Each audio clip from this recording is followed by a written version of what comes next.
focused on issues residents are raising and ensures it's ready to act on day one if elected. New roles include a critic for women's health and another for technology and artificial intelligence. Opposition members say these areas need more attention as gaps continue in healthcare and emerging technology. The party says the changes reflect future-focused planning.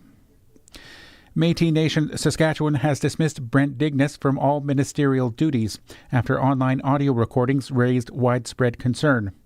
The recordings, shared on January 12th, included abusive comments and threats, leading Métis Nation Saskatchewan leadership to launch a formal review through the Ethics Committee. The president has assumed the responsibilities while the process unfolds.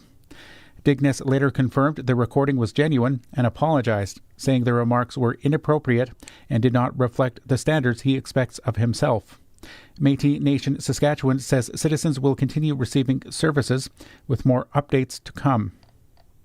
One of two people arrested in connection with an October police chase that stretched from Melville to Elfross has admitted his guilt.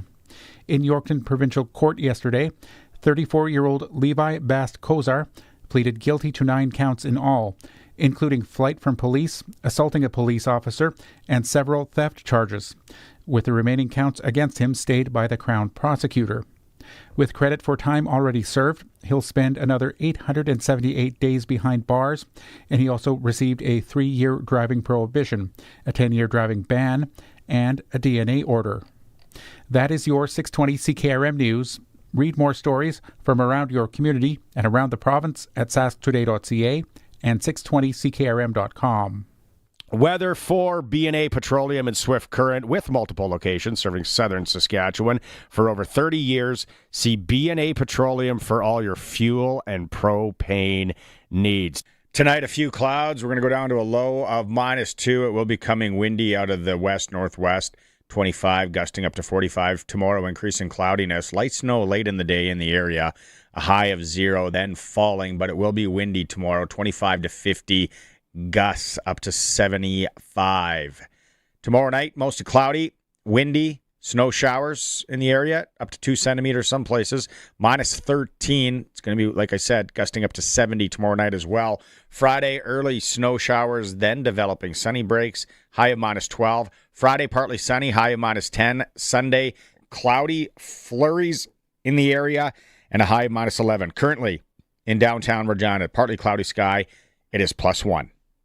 B&A Petroleum is a southern Saskatchewan family-owned business that's there for you. They've been supporting their clients for over 30 years with locations in several communities throughout the southern part of the province. B&A Petroleum is available for all your bulk fuel and lubricant needs, with propane at selected locations Monday to Friday. And don't forget, their Cardlock location is accessible 24 hours for your convenience. B&A Petroleum. Fuel you once, fuel you forever. Broadcasting from Century Studios in downtown Regina, Harvard Media presents The Sports Cage, where Saskatchewan comes to talk local sports. Brought to you by Regina Motor Products. RMP Winter Tires at Cost event on now until March 31st when you purchase a set of 4 tires. Visit RMP online or in person today. Be part of the show. Call 1-866-767-0620 or text 306-936-6262. The Sports Cage. Streaming at sportscage.com, our YouTube channel, and on the radio at 620 CKRM. How's it, Saskatchewan? It is Wednesday. The Sports Cage for the Regina Motor Products crew. Winter Tires at Cost event now until March 31st. Been a lot of melting going on over the last 48 hours. I noticed it last night as I went and got ice for my knee. For some reason, anybody with knee problems out there, I'm going to explain I'm going to need your help on the text line. I don't know what's going on with my body. You know what's going on with the CFL? Stewart Johnston talked today. It ended about half hour ago. We have a lot of audio from that. Curious to get your feedback out there on some of the topics, of course. 3:15, we're going to be joined by TSN's and Edmonton Sports Talk's Dustin Nielson. We'll talk CFL, we'll talk NHL. Never know what else we're going to talk about when Dusty's on the show. It's always a lot of fun. Sprinkle of the day coming up. Pats play tonight against Swift Current here at home. Points are a premium from here until the end of it. Right now, points are a premium. Swift Current's last in the league, but they're young. They're fiery. They'll want to win this one as well. We'll talk to Dante DeCaria. Hour 2, more Stewart Johnston clips. Clutch performer. Have you heard what they're doing in Buffalo? Have you heard? It's interesting. And if you're a Bills fan, you should know about this. Kelly McClintock from Hockey Saskatchewan is going to join us for our senior hockey report. I think there's close to 60 teams registered for senior hockey provincials in the province. That is a big deal. Some of the town names that we're going to throw out to you, they're going to sound odd because they haven't been in provincials ever. Kelly will talk about that. We're going to hear from Jeremy O'Day on players, possible negotiations with players. Hour 3, we go off the rails, of course. It's a lot of fun. Eric Francis, our NHL insider, will be in. I'm really curious. I watched the Flames battle, and it was a battle against Columbus last night. Then they kind of give it away at the end. Well, give it away is a little harsh. They lost again. Rasmus Anderson got in a fight. Saw him block a shot that looked suspect at best. Does he make the weekend? Or do they move him? If you're a Flames fan out there, what do you think? We'll ask Eric Francis in hour 3. And we'll be joined by new UofR Cougar netminder, fresh off his WHL career with the Kamloops Blazers, Dylan Ernst from Weyburn, Saskatchewan, in hour 3. It is for Regina Motor Products. All our guests are going to join us on the Western Pizza Guest Hotline. Perfect pizza. Nice night tonight. If you're not barbecuing, pick up some Western Pizza. And then the text line is open. Prairie Land Rentals text line 936-6262. We want to hear from you. Prairie Land Rentals, 600 Albert Street. You get to deal with the owner, whatever that rental tool is you need. Maybe it's a power tool. Maybe it's a skid steer. Something big, some heaters. Prairie Land Rentals, 600 Albert Street. Okay, so Stu talked to the masses today in the media, and I picked it up late. My internet feed was dicey, but I heard most of it. I don't know if you out there had a chance to watch it. It was out on some platforms, but he was grilled. There's no doubt about that. I actually respect him.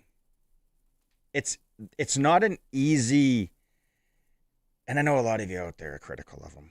Commissioners always get jobbed. People just you can't help it. That's okay. That's the position that they're in. Fire away. But he stood there and answered the questions. And some of them, he was pretty quick on his feet. I got to give him that. There wasn't a lot of I'm gonna have to check into that. Gonna have to report back on that. I'm not too sure right now. Or the other one is we're not going to talk about that in this setting. Nah, he pretty much answered everything. He was there right out of the gate. I said it yesterday. I would have been the pigeon that would have asked him the question on expansion. Right out of the gate, he tackled it. I will say that has not been a topic of our winter meetings so far. I think what you heard from me probably the last time I talked about it was over at Grey Cup State of the League and maybe a couple of updates since then. Bullish, yes. Motivated, yes. But no timelines. It's a significant process. I think most who've been following the league have known that we would love to get to a 10th team. I'm no different. Stadium issues continue to be the number one problem to solve. I think there are a couple of areas across the country where there's some opportunity We certainly continue to receive a significant amount of inbound interest from individuals who are interested in being a part of our league. We'll continue to have those conversations, and I'll certainly update you as soon as I can. Not going to be bullish and no timelines. He says that. But then he's asked if 2030 is a reality to focus on for expansion. I will put 2030, I would love to see a 10th team join us by 2030. I think that's a great date to focus on. Oh, 2030 isn't that far away, folks. That's like 4 years. You really got to have that planned out in the next 2, wouldn't you? Whether there's stadiums and you got to get people in place, you got expansion drafts, and you got to get guys. 2030.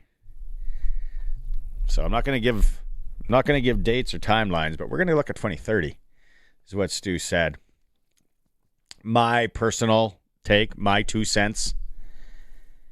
Quebec City. Let's figure out a way to make Quebec City work for 2030. They have that stadium there. We can put up some temporary bleachers. Building a new stadium in 2026 anywhere would be difficult in Canada, would it not? Like, I know I love the Maritime saying, and isn't there a couple different spots to play? You're not building a new stadium. Unless that is a lot of play money for someone to just say, oh, we're going to build a new stadium here. Stadiums are, what are they running? Even a half, you know what? It'd be close to $1 billion right now. What's Buffalo spending on theirs? I wrote it down somewhere here. I think it's $2.1 billion. So you'd be pushing $1 billion to get a serviceable, decent new stadium. That's not realistic.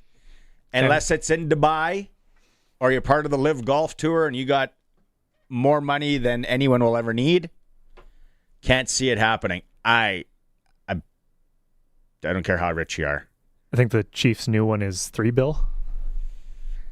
It's a lot of dough. So let's retrofit. Let's take the Fenway Park, Wrigley Field, kind of go at it that way. Make it cool. Make it an event. Throw up a couple old hot tubs in the corner. I know Jacksonville's got new swimming pools. Go the other way. How about one of those above ground pools that everyone has, like Sharky has? Builds a deck around it. Invites people over in the summer, not us, Coulson. Quebec City. And my take's always been, you do not have to agree with me. Please don't. Because it makes the world go round when we can debate things. Build the league on 10 to 15,000 people at every game. You want to go younger, you want to attract kids, you want to get all that. I don't think it's going to happen as a guy that has 2 kids. If you have kids out there, are you going to be able to sell the CFL to your kids in the next 5 years? They love going to the odd game. It's a social thing. They're on their phone anyway. They're jacking around or doing something. They're not really watching the game like we used to because we didn't have a phone at the game or an iPad or whatever you call it. So if you got 10,000 to 15,000 people, live bodies that want to go in a stadium, base it on that. So then your TV deals got to go up. You got to get more money from the gambling guys. You got to get more money from sponsorship. You got to get more money from somewhere or salaries, right? Like, I'd be shocked. I'm 48. What do I got? At best, 25 more spins? 30 on Earth? I don't know. Could be all over tomorrow when I go to the gym. Who knows? I don't think we are ever going to see, on a regular basis, Commonwealth Stadium, McMahon Stadium, BC Place, definitely Toronto, full like it was. Like the Gizmo Williams days, Matt Dunning, Tracy Ham. I love Tracy Ham, number 8. Never getting there again. So let's build it on a smaller scale, revenue from other sources, tarp off that Commonwealth forever until Guns N' Roses comes and whoever else is coming this summer there. Can't. And then now we're playing with realistic numbers in Quebec City with their stadium and what they have there. Maybe realistic. Colson, where's the facility that could be retrofit in Halifax? Let me look that up. See, Dan on the text line, 936-6262. He says Quebec City, but eventually Kelowna and Saskatoon as well. 12 teams, 8 playoff teams. I'm never going to say no on Saskatoon, but oof, the Riders would have something to say about that. St. Mary's University in Halifax is, I think, the biggest football stadium they have there. Yep. Permanent seating of 2,000, expandable to 9 to 11,000. That's a jump. 7. Do you have a picture of when it was at 9,000 by chance? I know I might be asking for a lot. Well, let's source that. Let's dig it up. Saskatoon, hey, and a CFL team in Saskatoon. Hey. Kelowna made sense to me for a long time, and we're going to see it this year. Is there an appetite in Kelowna from spray tan guy, convertible money guy to go watch CFL football? Kelowna seems a little too pompous / you know what? Got their $400,000 boat out on the lake. Wife's out there. Kids. I don't know. I don't know if that's CFL country. Quebec City? Yeah. Maritimes? Yeah. Maybe we need a roving team. Team that just plays like rover, like the lacrosse league where they live all places and then fly in. Then we can start playing games in crazy places. Stadiums. Don't hold me to that. Don't start texting in saying I'm ridiculous, because it is. I'm just thinking out loud. Wait till you hear my idea for the overtime rule. They want to change that. We'll get to that in a bit. They want to go to a shootout if it's tied, which will be exciting. Where it's, I think it's the 3-yard line, and then you just fire basically 2-point converts at each other until someone fails. It could end quick, could go on for a long time as well. What's the longest shootout we've had? TSN will be doing a lot of that. When we get Dusty, or TSN will be doing a lot of that. We now join this program in progress, and they go to like poker on a Saturday night after a CFL game. Sunglasses guy playing poker. But yeah, there's been 4 ties in 15 years. They're all worried about ties. That one I don't get. But again, I'm not in that pay grade. I don't get paid for that. I just get to sit here and talk about it and question it. So let's all question it together. 936-6262. We're going to get to more of Stewart Johnston's comments in a bit. We'll go to break. When we come back, joining us from TSN, play-by-play, CFL games, and of course from Edmonton Sports Talk, Dustin Nielson is going to be with us. It is the Sportscage. We'll be right back. Regina Pats hockey. Partial breakaway, right side stops. He scores! Then at Dunlop Ford, Regina Pats hockey is back on your official voice of the Pats. 620 CKRM. Tune into Puck Drop tonight at 7 when the Swift Current Broncos take on the Regina Pats at the Brandt Center. Game day tickets are available now from the Pats box office. Don't miss a minute of the action. Listen on air or online at 620CKRM.com.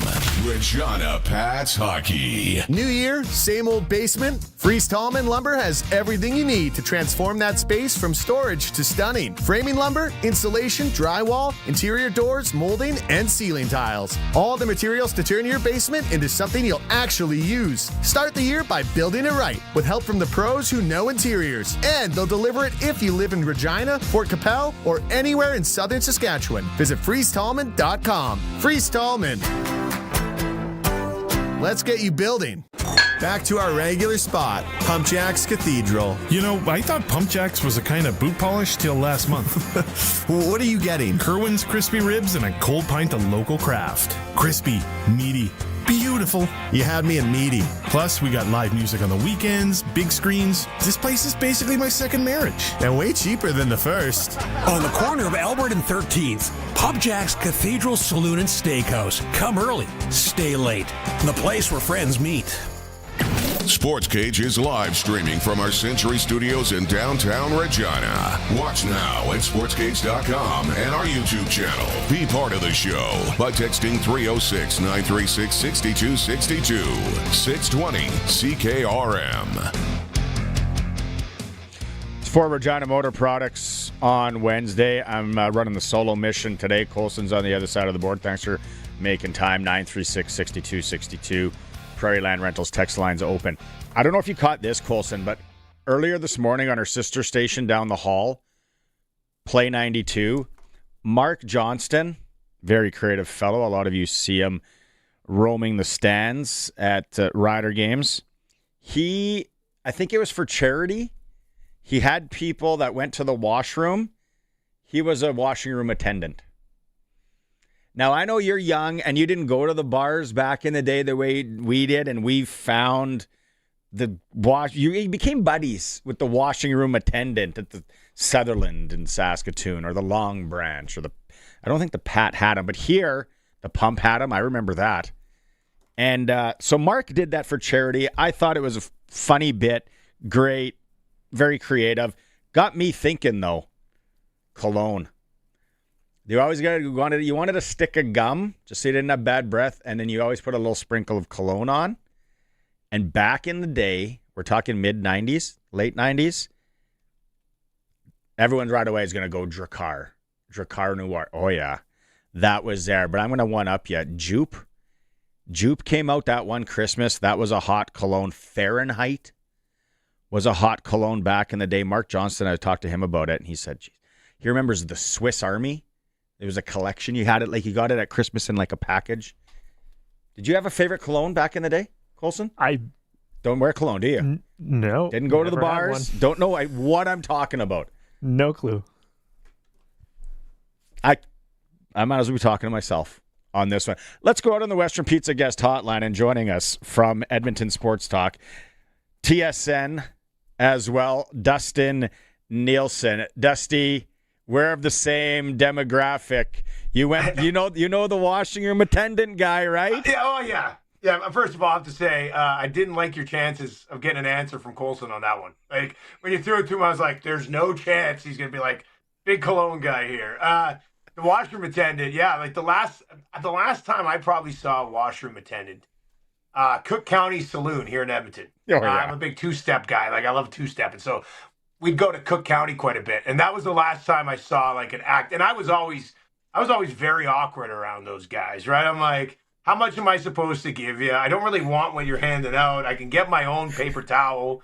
Like it was, I'd love to know what those guys did in a night. Like, did they make $200, $300, $400, or were they come away with like $47 in quarters and loonies? Like, I don't know. But that's the last time I saw it. That's probably 10 years ago, man. When I worked at the Goat in Lloyd, we would frequent, the Edmonton establishments. Yeah. Cook County, cut a rug to there, not very good. And shout out Chris Cummings, great two-step in music.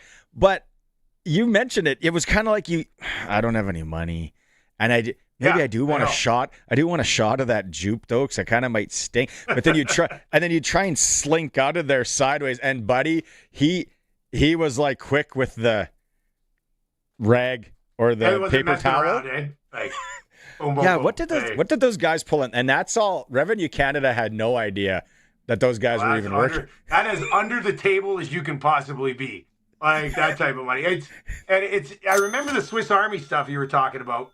I was more of like because I graduated in '99, so I was like right when they started throwing out like body sprays, like the Axe and that type of stuff. So I was a big like Axe. Actually, a sad point, I'm still kind of an Axe body spray guy. Like once you get locked in, you're just locked in. It's so simple, right? So, but you know what's weird? You mentioned colognes. Like, I have a nephew who's 14 years old now, and him and his buddies all like collect colognes. He's got like 40 different types of colognes. Still smells awful every time I see him because he's 14 years old. But it blew me away when I asked my brother-in-law, I was like, what's he want for Christmas? He goes, he's really into colognes. Yeah.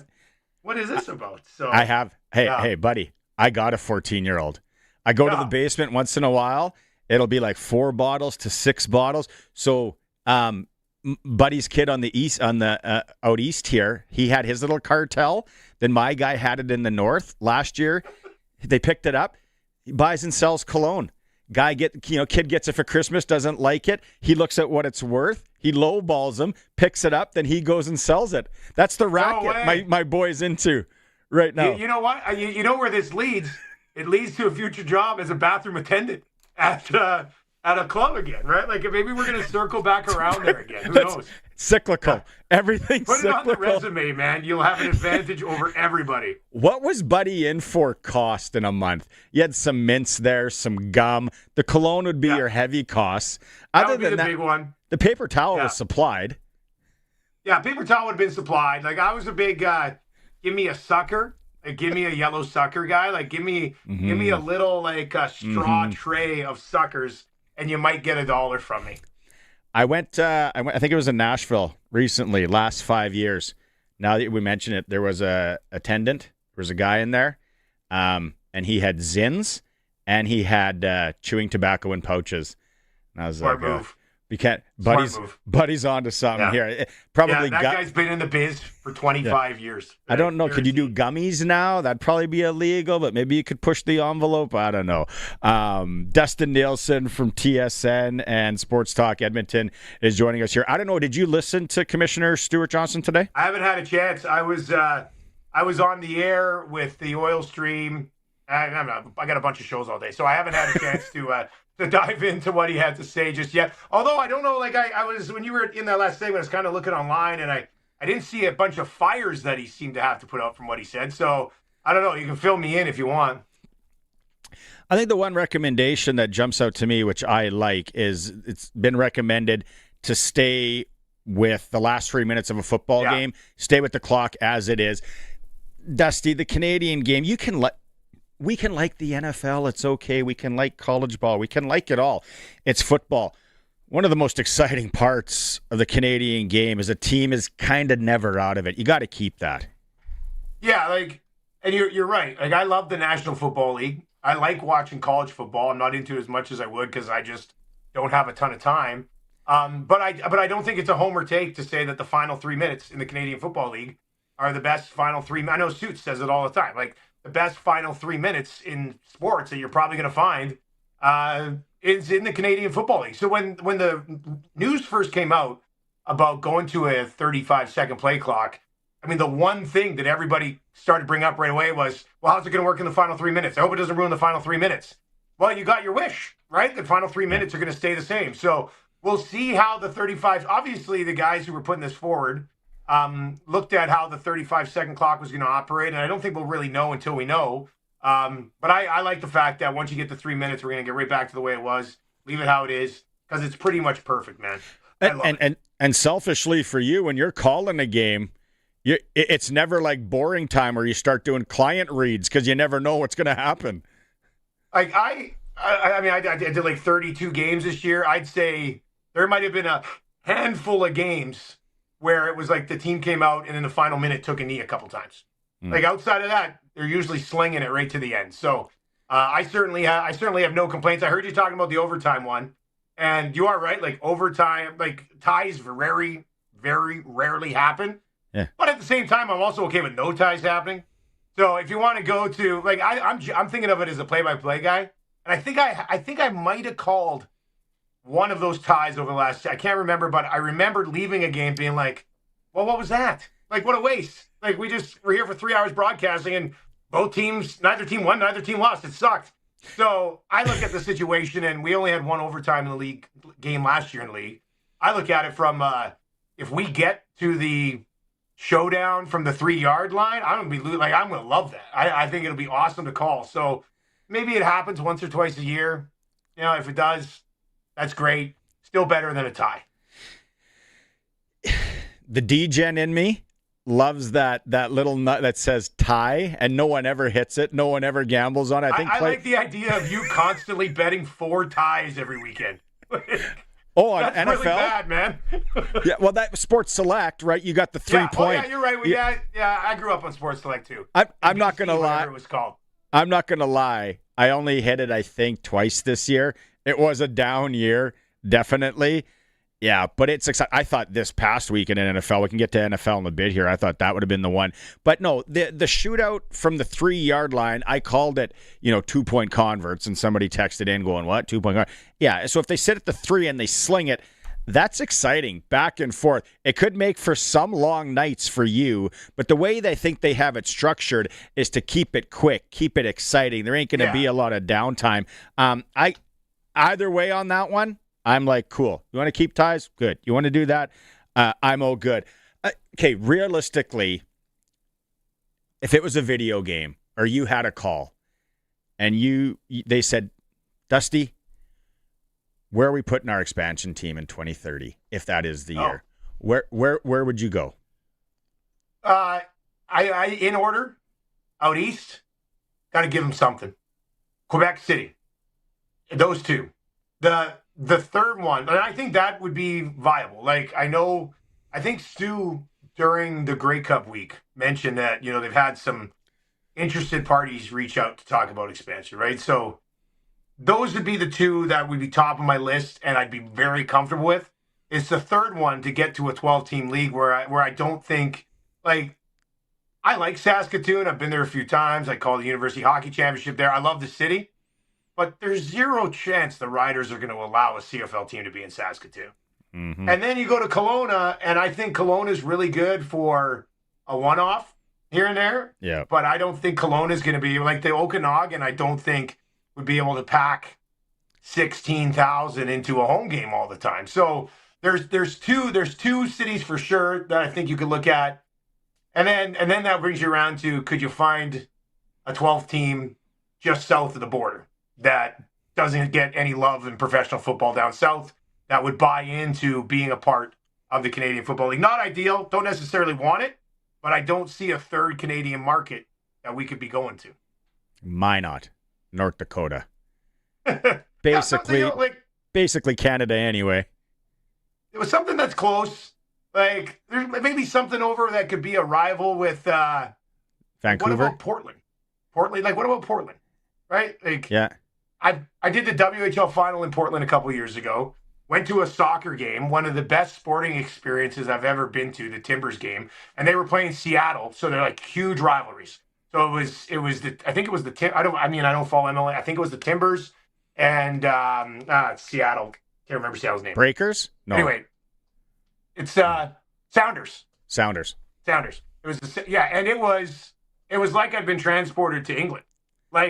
Constant. The one section was on their feet the entire game, chanting the entire game. I was like, I didn't know that this happened in North America. So I think there could be a decent, maybe hey, somebody cares about us from a football perspective type of thing. But I mean, do one first, get to 10, see if it works, and then go from there. I mentioned it off the start of the show, and I've mentioned it, and personally for me, I'm just like, let's make Quebec City work.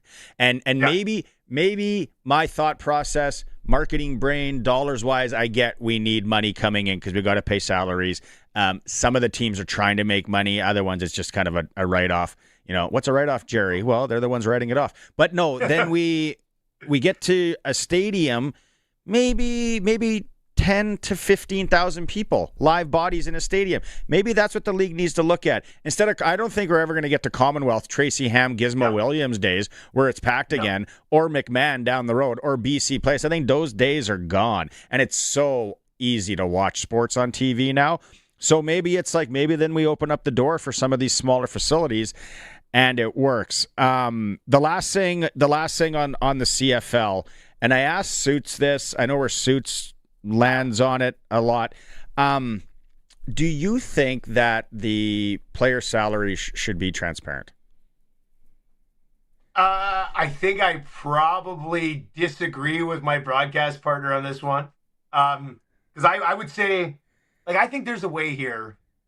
And, we talk sports all day, every day, right? And one of the things that drives the conversation, especially in the offseason, is cap space and what you're spending here. So, I mean, maybe there's a happy medium where percentage of the cap is what the player has.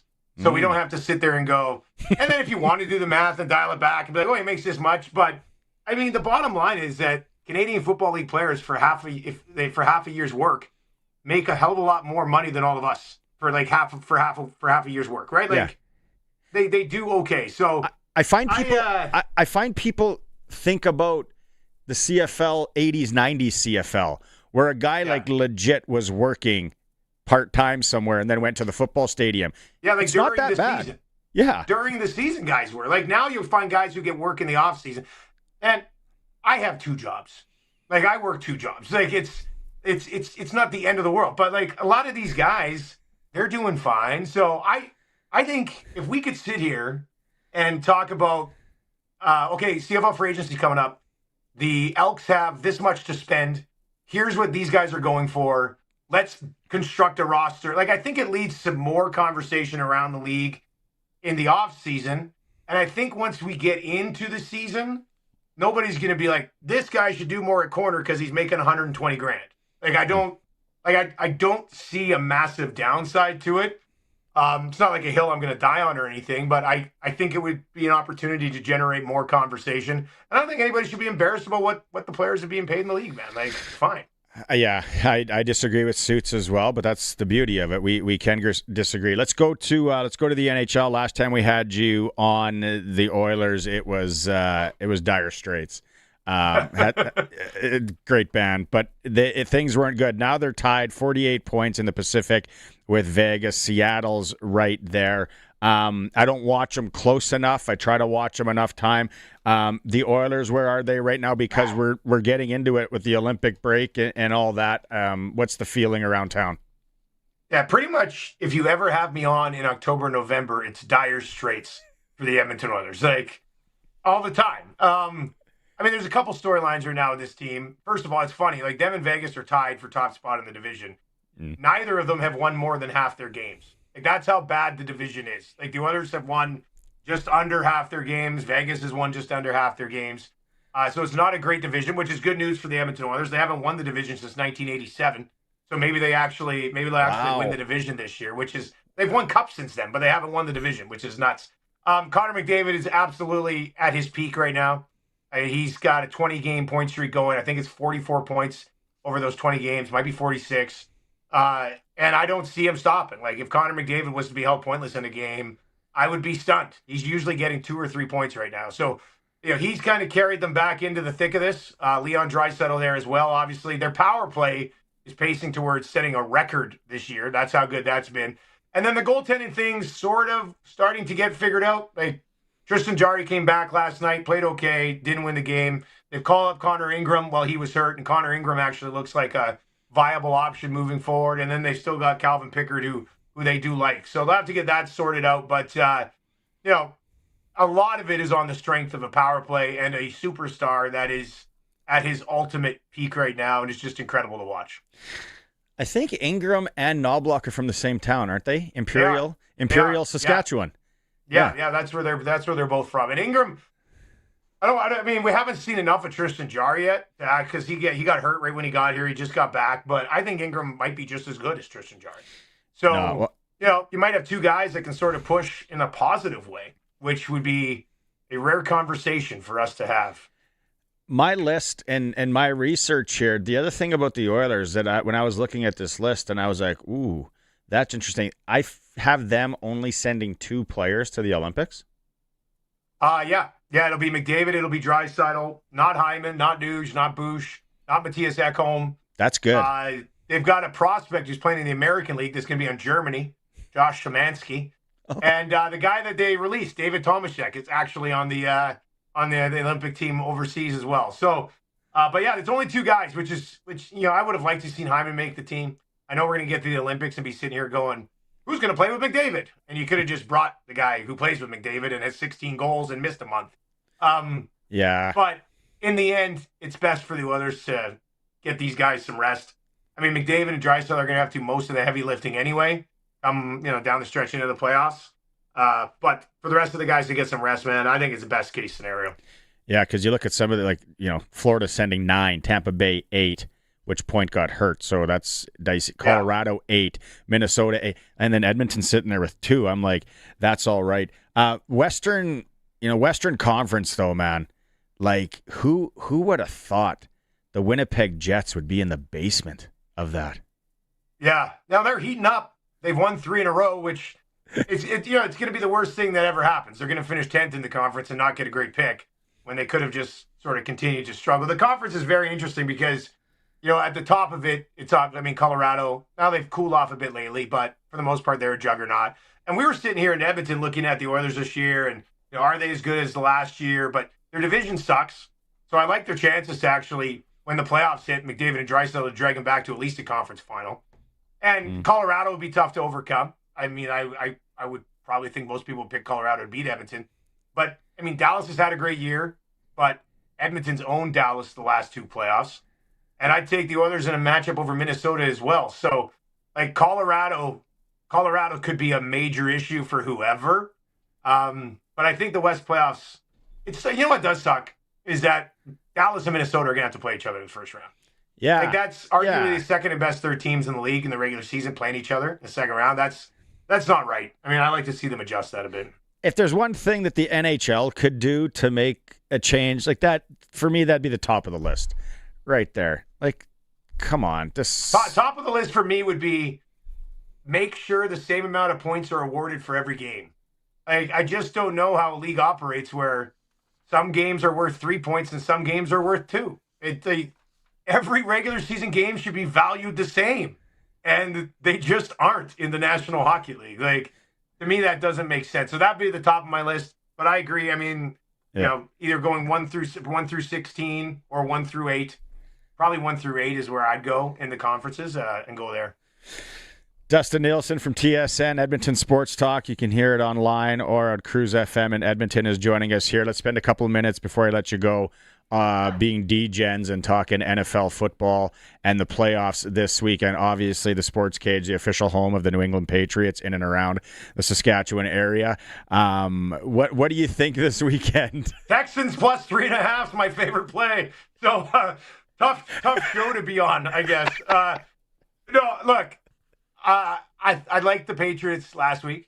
That Texans defense is the real deal, though. I think that I'm surprised it was sitting at 3.5 when I was looking again this morning. I think it probably moves closer to 3, and then maybe you see some money come in on the Patriots on the other side. But I went through most of the season. You're gonna hate this, but I went through most of the season being like the Patriots are a schedule fraud. But I also think the Patriots' defense can cause enough issues for C.J. Stroud, who looked awful last game.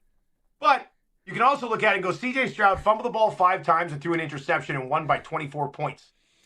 Because their defense is awesome, but it was the Steelers. So that was a bad football game. I think it's going to be a great game. That was a bad. The play's probably Patriots on the money line, but the 3.5 on the Texans, I think, is probably my favorite play of the week. Los Angeles Rams -4 in Chicago.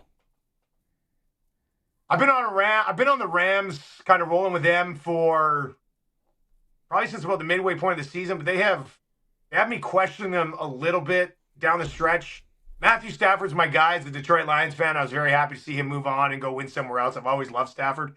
I worry a bit about Stafford in the cold. We had an NFL guy on our show Monday that it's supposed to be -10 in Chicago on game day, which is not really structured well for Matthew Stafford. So I do think in the end, and the Bears have been incredible. What is it? Caleb Williams has 7 come from behind victories this year, most in a season by a quarterback under 25 ever. And Ben Johnston, former Detroit Lions offensive coordinator, who's their head coach, a little bit of a genius. Can be a little bit too aggressive at times, which I thought was going to bite him in the butt last week.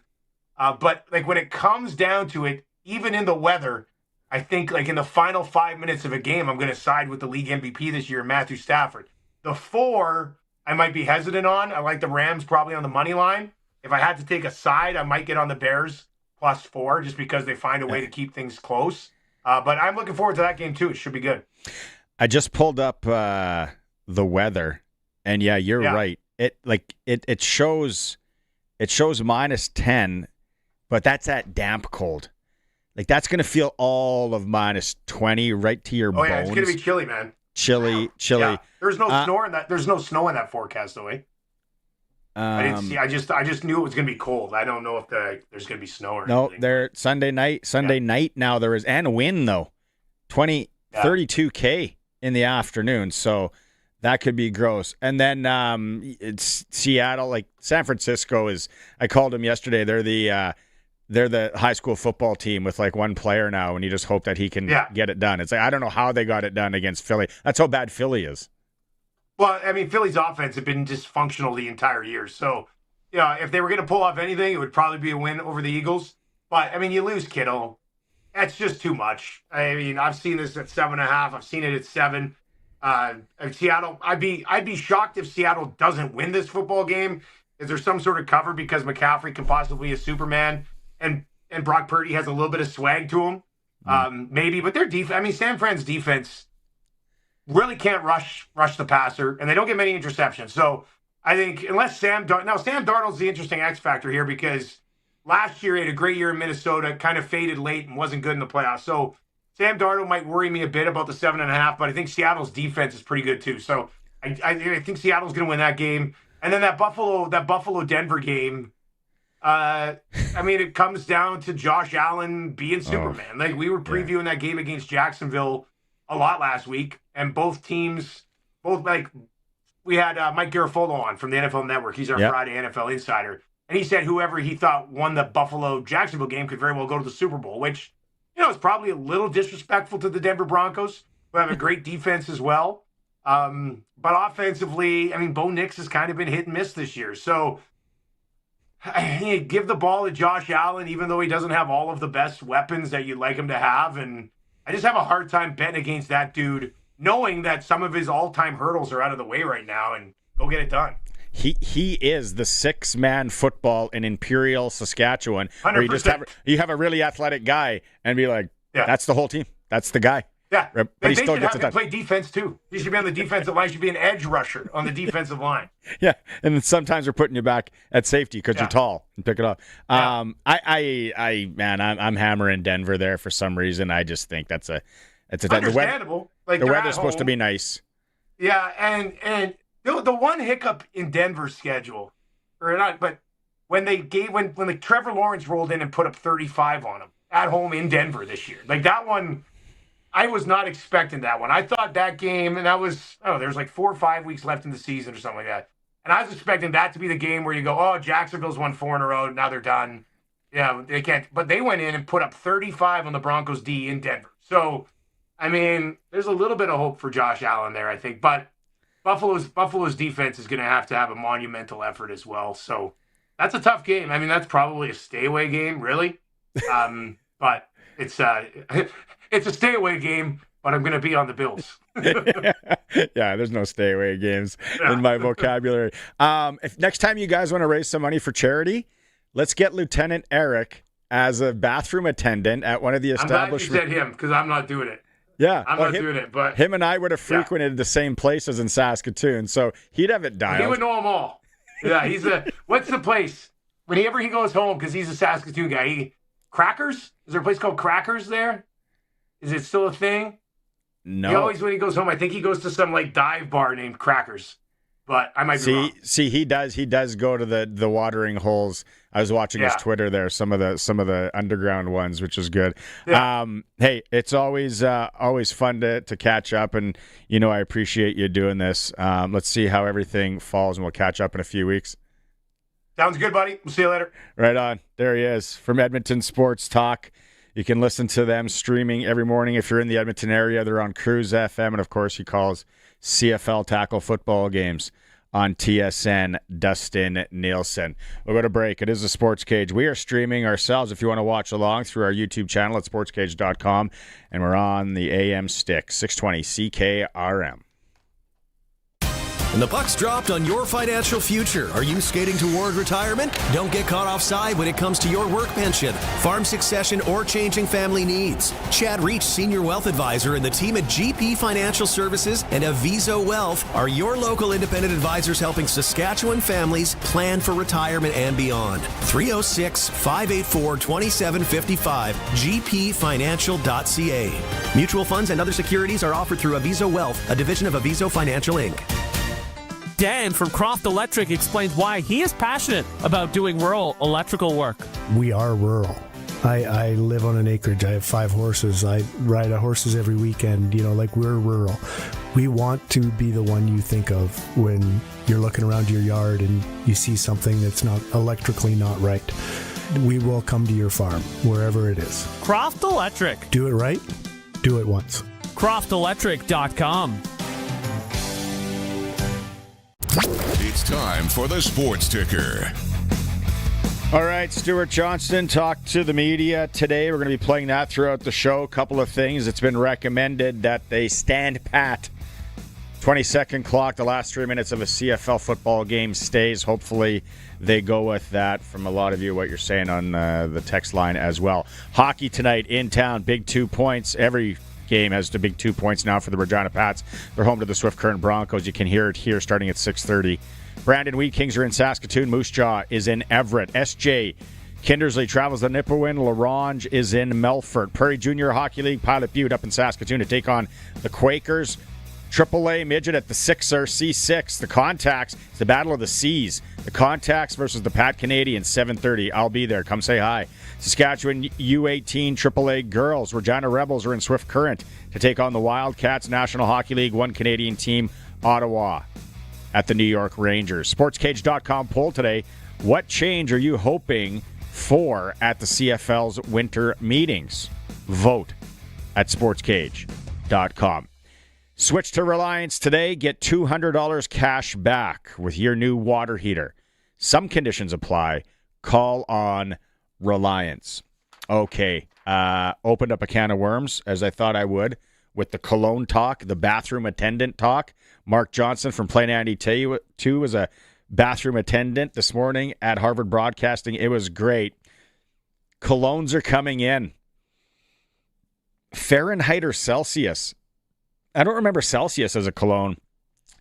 Damn straight, I had some Fahrenheit in my repertoire back in the day. It was a Fahrenheit, probably Jupe.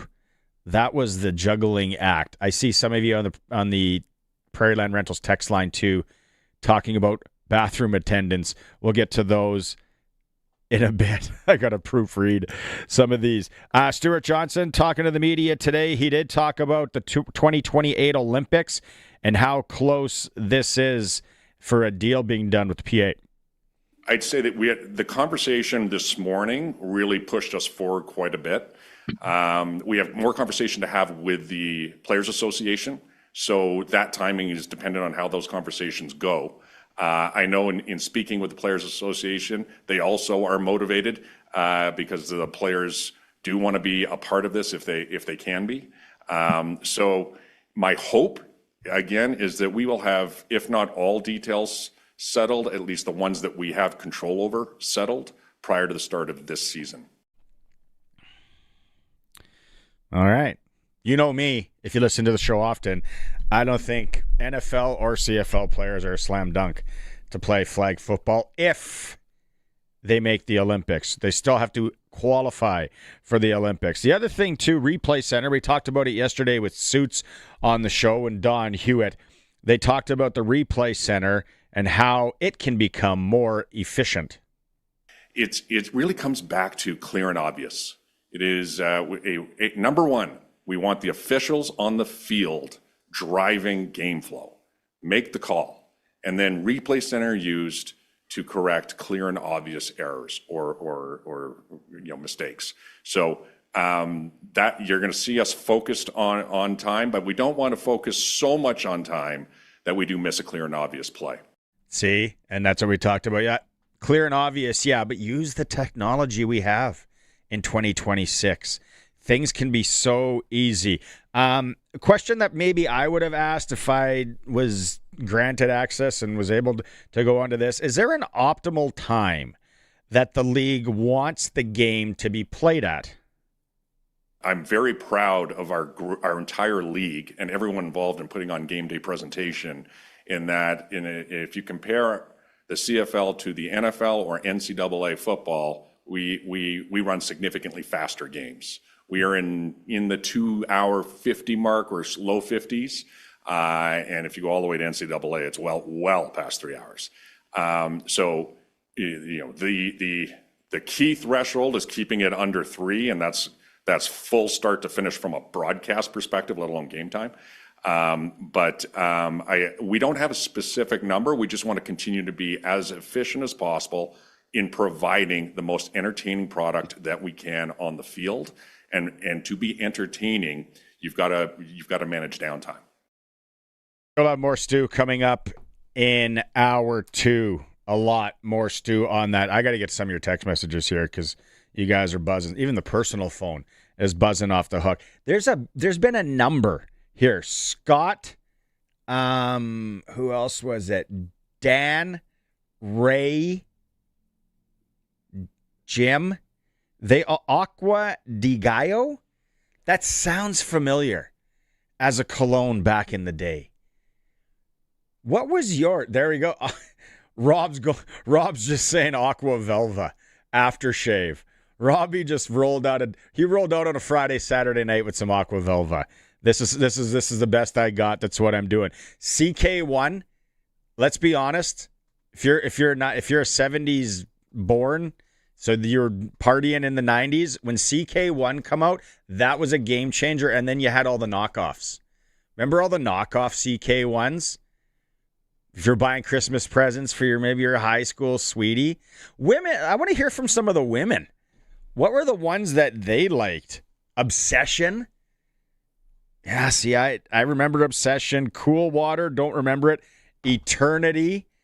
A couple other people remember the Swiss Army multi-pack that you used to be able to buy. Here's a true story, Colson.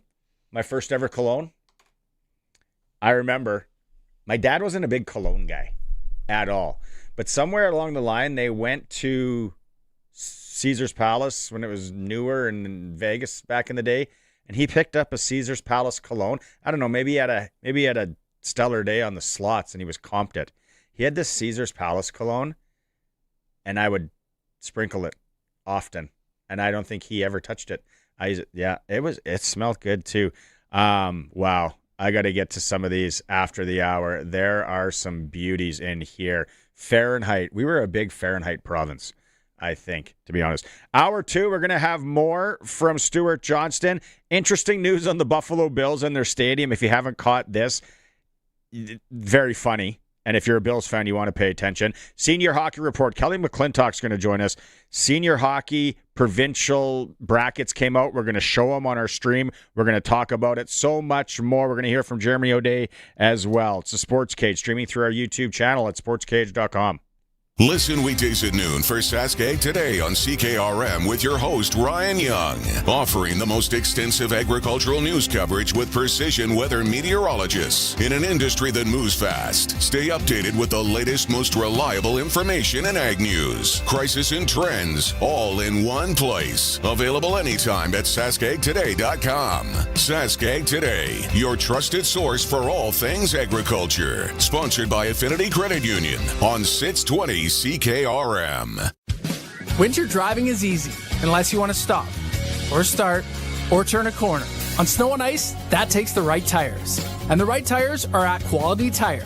Winter tires give you the grip you need to brake faster, handle better, and stay in control when the roads don't cooperate. Don't leave your safety to all-season guesswork. Get ready for real winter driving at Quality Tire, trusted for the road ahead, with 9 locations across Saskatchewan. Quality Tire. Boarding for Flight 246 to Edmonton is delayed 50 minutes. What? Sounds like Ojo time. Play Ojo? Great idea. Feel the fun with all your favorite games like Wolf Gold and Joker's Jewels. Plus exclusive ones you won't find anywhere else. Groovy. Hey, I won! Feel the fun. Play Ojo. Boarding will begin when passenger Fisher is done celebrating. Yes! Open to all players 18 and older. This is not a gambling site. Please play responsibly. Did you know over 1.3 million homeowners call on Reliance for their water heater needs? With over 150,000 five-star online reviews and over 60 years experience, you could say Reliance Heath are water heater experts. Switch to Reliance Heath today. They'll give you $200 for all your hot water needs. Call on Reliance. Visit waterheaterrentals.com for details. Terms and conditions apply. We are 620 CKRM, a Harvard media station. Streaming online at 620CKRM.com. It's 4 o'clock. Good afternoon. I'm Corey Atkinson from the sasktoday.ca newsroom with your 620 CKRM news for Bronco Plumbing and Heating, where professional service is guaranteed. They'll treat you right. 781-2090. No foul play is suspected after a fire damaged Country Corner Donuts in Regina earlier this week. Regina Fire and Protective Services were called to the business on Broad Street at around 5 a.m. on Monday. Fire crews found flames in part of the building and quickly brought them under control. Investigators later determined the fire was accidental and caused by a failed commercial appliance. No one was hurt, but the business suffered significant smoke damage. Expectations are high as Prime Minister Mark Carney and Premier Scott Moe are in China over the next few days to try to convince the Chinese government to remove tariffs on Canadian canola, peas, pork, and seafood. Provincial Agriculture Minister David Merritt was asked about his expectations for the meetings. For the Prime Minister to call the Premier again and ask him to come along. The Premier was there just a few months ago, really, and to be asked to go back again, my optimism would probably be on the higher end now that there's going to be some resolve, if not immediate, probably in the very near future. The tariffs from China have been in effect for close to a year in response to Canada putting tariffs on Chinese steel, aluminum, and electric vehicles. The Saskatchewan NDP has introduced new shadow cabinet roles as it prepares its team ahead of the 2028 election.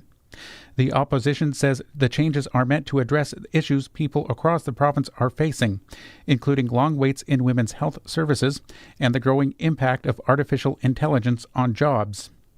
The party says these updates are not a reaction to recent government changes, but part of its long-term plan. Members say the goal is to be ready to deliver immediate action if they form government. A new 100-megawatt solar facility will be built southeast of Regina after Sask Power signed a power agreement with Mino Gizas Solar Limited. The project, selected by the First Nations Power Authority, will be half Indigenous owned and one of the largest solar sites in Saskatchewan. Indigenous leaders say the partnership shows how clean energy can support shared benefits and long-term opportunities for their communities.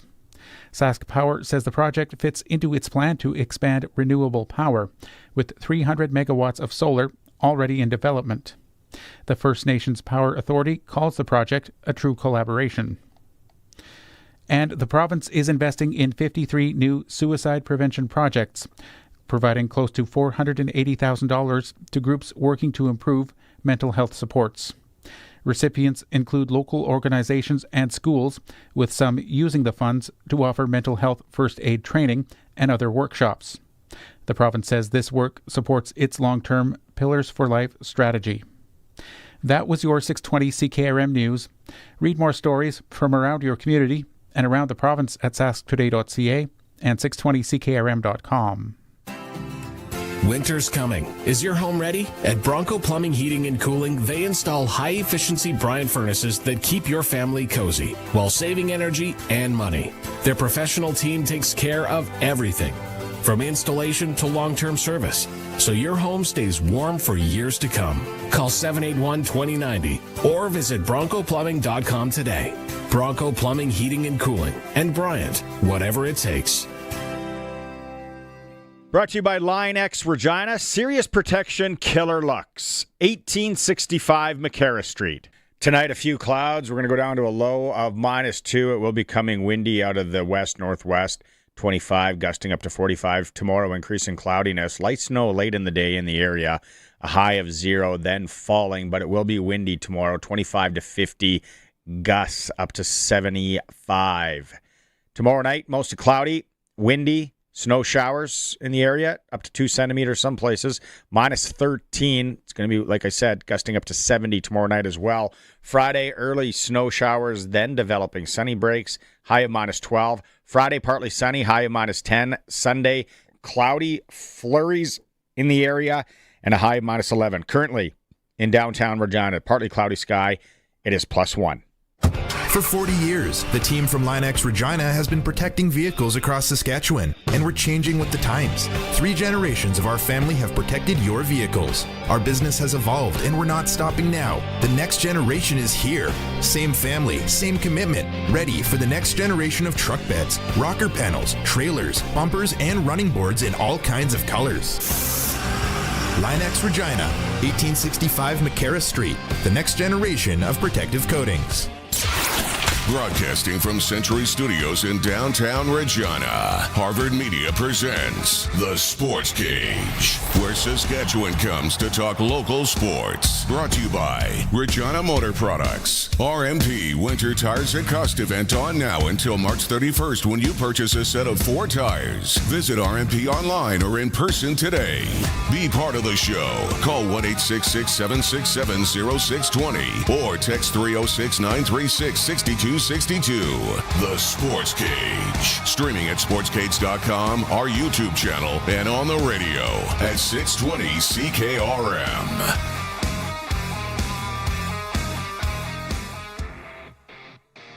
Welcome back to the program on this Wednesday for Regina Motor Products. Colson's with me. I'm flying solo here. No co-host today.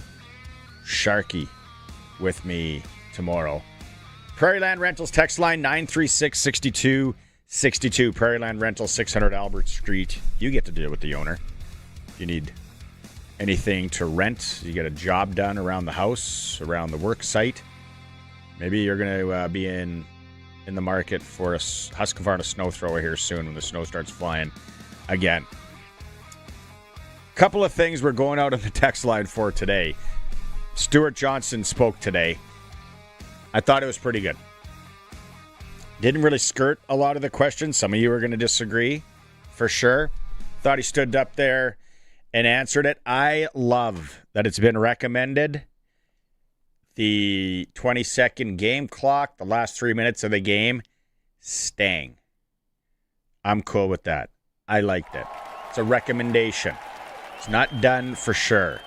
Because almost no lead is safe in the CFL. They're going to look at changing overtime so there's no ties. Talking to Dusty Nielson in hour 1. You can go back and listen to it in podcast form. There's only been 4 ties in 15 years. Didn't think ties were that big of a deal, but if they don't want them, okay, I can live with it. They're going to go to from the 3-yard line after things are tied. Current overtime format still in place. If it's still tied, 3-yard line. You make it, the other team has to make it. It'll move quick, I guess. Could go back and forth for a while. They should do something crazy, though, Coulson. Overtime. If they don't want ties, really settle it. Once it gets to that point, you should have, if anyone scored a touchdown in the game, they can't play, like flag football when a kid gets 5. Can't get any more. And you should have to put in your backup quarterback. Let's get this over with quickly. Guy's cold. He's been hasn't warmed up. You're in. Trade sides. Offense plays defense. Defense plays offense. People would be okay with that. We got ideas over here. People would be okay with that. Okay, regarding... I'll read this one. Regarding the game length, Stu awkwardly confirmed that the only thing wrong with the pacing of the CFL game is the replay command center. 2 hours, 50 minutes is faster than an NFL college ball. College balls are 4 hours. College balls are the longest football games. It's all about the lettuce. It's about the money coming in, right? The TV deal. These changes are for no other reason than the new commissioners no other reason than the new commissioner's hubris. His job should be elevate the marketing of our great product, leave the CFL game alone. See, a lot of people think about this. And then I asked, how would you market the game? If someone's in marketing, I'd like to know. I'm curious. Market the stars, our players, raise the cap to retain stars. Okay, so get TSN to pony up more cash for their exclusivity. Viewership has been growing. Okay, so then TSN would have to charge more to the sponsors. Sponsors, I say yay or nay. So like TSN and Bell is, getting extremely rich on CFL. That's why they don't do a lot of live sports anymore. World Juniors, it makes money. That's why they do it live. When they go, how come these college football or how come the U Sport games aren't on TV? Because it doesn't make any money. Now, if everyone wants to, if it's a pay-to-watch thing, then you're into something. They're not going to send, those dome trucks that you see cruising down the highway? Those are all the, what is it called, production team in the truck. Costs a lot of money. You got to put everyone up in a hotel, and you got to pay foods and per diems, and you got Dusties and Glenn Suitors and all that. Get rid of the one-year contracts. Invest in celebrating our league's stars. A couple of simple ones. I think the teams like the one-year contract as well, though. Although they're not handcuffed. Like the Bobby Bonilla deal or the Rick DiPietro deal in the NHL. Streaming, the CFL has failed miserably and missed the boat on streaming. So you would do what? Right? I've been called a whiner in my life. So a whiner, but you don't have a solution. So if you're ever going to whine about something or talk about something, then what's the solution? Okay? Market our stars. Market the stars to who?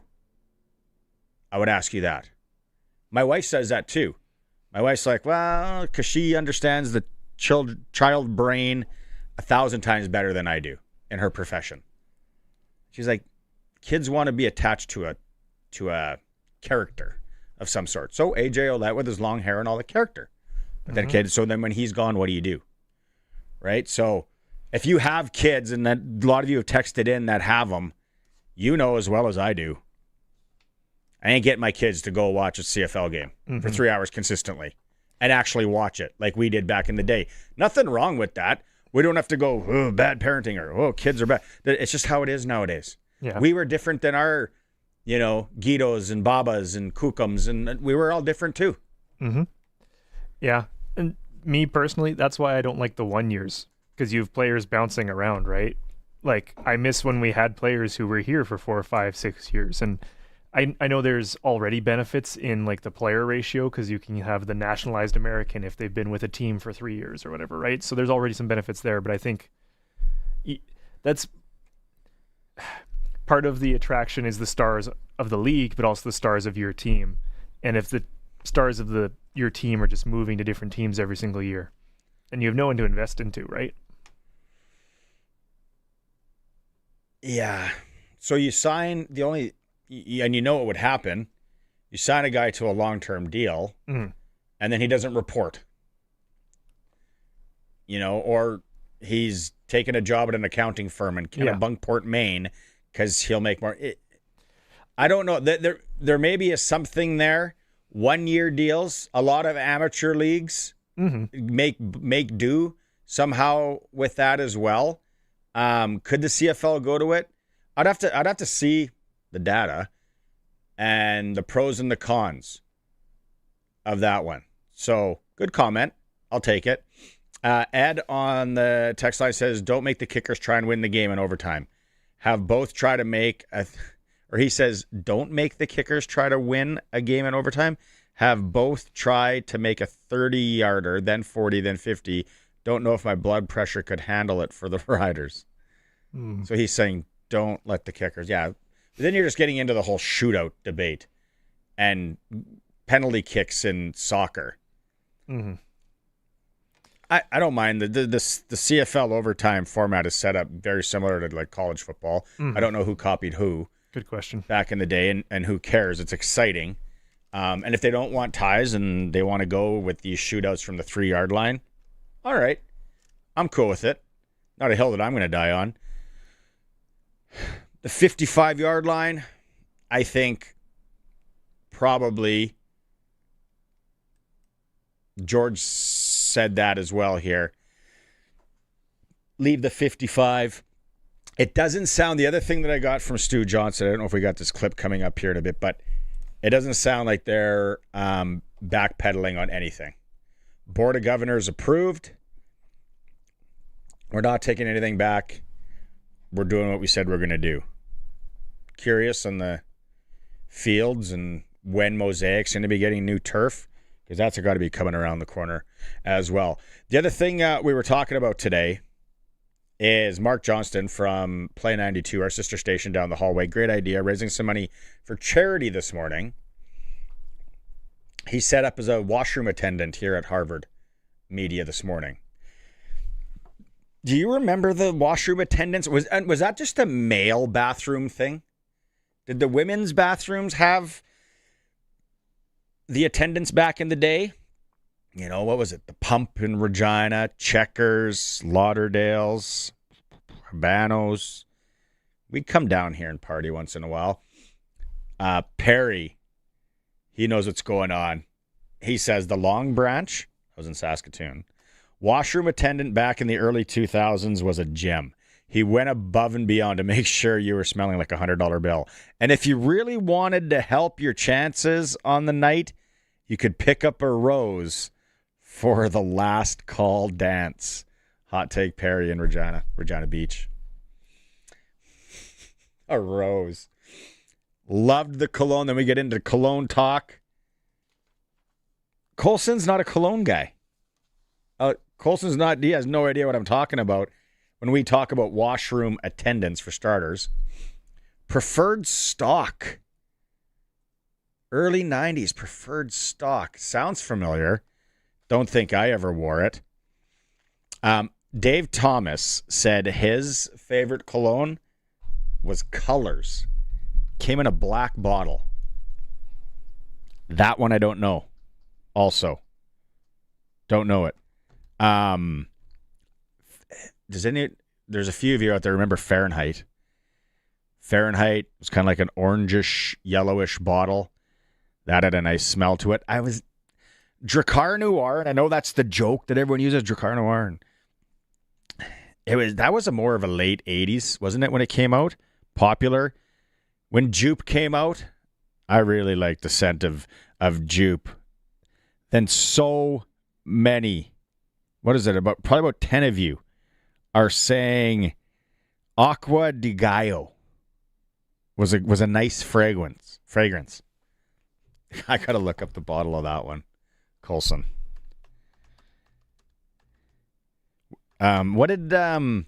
See, we had Dustin Nielson on in hour one.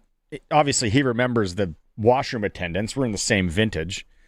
It was all, if you didn't have any change and you didn't want that guy throwing out the paper towel, you had to slink out of there. You had to sideways, don't make eye contact. You have to wash your hands or else that's kind of gross. But then, if you did have a loony or a toonie in your pocket, you throw it out, maybe grab a stick of gum. Little shot. There it is. I remember that. Aqua di Gallo. Giorgio Armani. You weren't getting that at Giant Tiger. That's a nice cologne. Couple of you, Stu and Aaron, remember the Swiss Army sample pack? They had the little samplers too, that you could get and roll with those. Those were nice. Not Georgetta, not Old Spice. Smells like a money sign. Old Spice. Was it Brute? I think my dad was a Brute guy. Green bottle. Was that an aftershave? Maybe Brute was an aftershave. Regardless. CK1. Man, CK. Some of you remember in CK1 when that came onto the scene. Was that early 90s? Oh, yeah. If you had CK1 roaming the hallways of school, out at the club, the bar, hockey game, you smelled good. And then the knockoffs came. And I was like, wait, I can get the same smell for like $14 at Buy Right Drugs? Sign me up. Dougie in Aylesbury, he's an Old Spice guy. Fresh scent. Hey, Doug, you still roll that? Do they still have that? Maybe I missed out on the Old Spice. I like my Old Spice underarm. Jeffrey, don't always mention you, but when you make sense, I message back. Polo. The green bottle Polo was the first. And then they started rolling out the different colors. Yeah, wife and I were coming back. We're at duty free shop. Who doesn't put a quick little shot on at the duty free shop? Don't we all do that? Especially on an early morning flight. I don't know. Now, I have that black one. I got a little bit left. The black Polo one. It's got a nice spent. Kim. Stetson. Stetson was pop. That's like a 70s, 80s thing. I bought a cologne off a guy once when I was living in the States. I was like 18 years old. I remember this. Paco Rabanne. And it smelled good. Like when it was my final spray of that, it was a sad day, whatever year that was. But, cologne lasts for like 5, 6, 7 years. I noticed, I bet you a year 2, and I was already back here. It had tester sticker on the bottom. So I bought it off a guy from my team, and he ripped it off from somewhere. It was the tester bottle. I think I still got a good deal on it. 936-6262. We're having fun here. It's January. Talking about colognes and washroom attendants. Yeah, let us know if I'm. Shout out to any washroom attendant. There was some the Long Branch guy. I know a couple of you mentioned the guy from the pump back in the day. I think he got in some criminal trouble after that, though. And like Dusty and I were saying, that was all under the table cash money, homie. Revenue Canada had no idea what was going on there. And some of them made good money back in the day, Colson, because these bars were packed. You weren't getting out of there without throwing a loon dog down to get your hands clean. Maybe a junior mint. No, what were those white mints? Lifesaver style. Oh, those were good. Some of these texts I can't read. They're so funny. Back to Stu for a couple here. Number 6, Colson. He's how do these discussions that they had today and throughout the week become rules?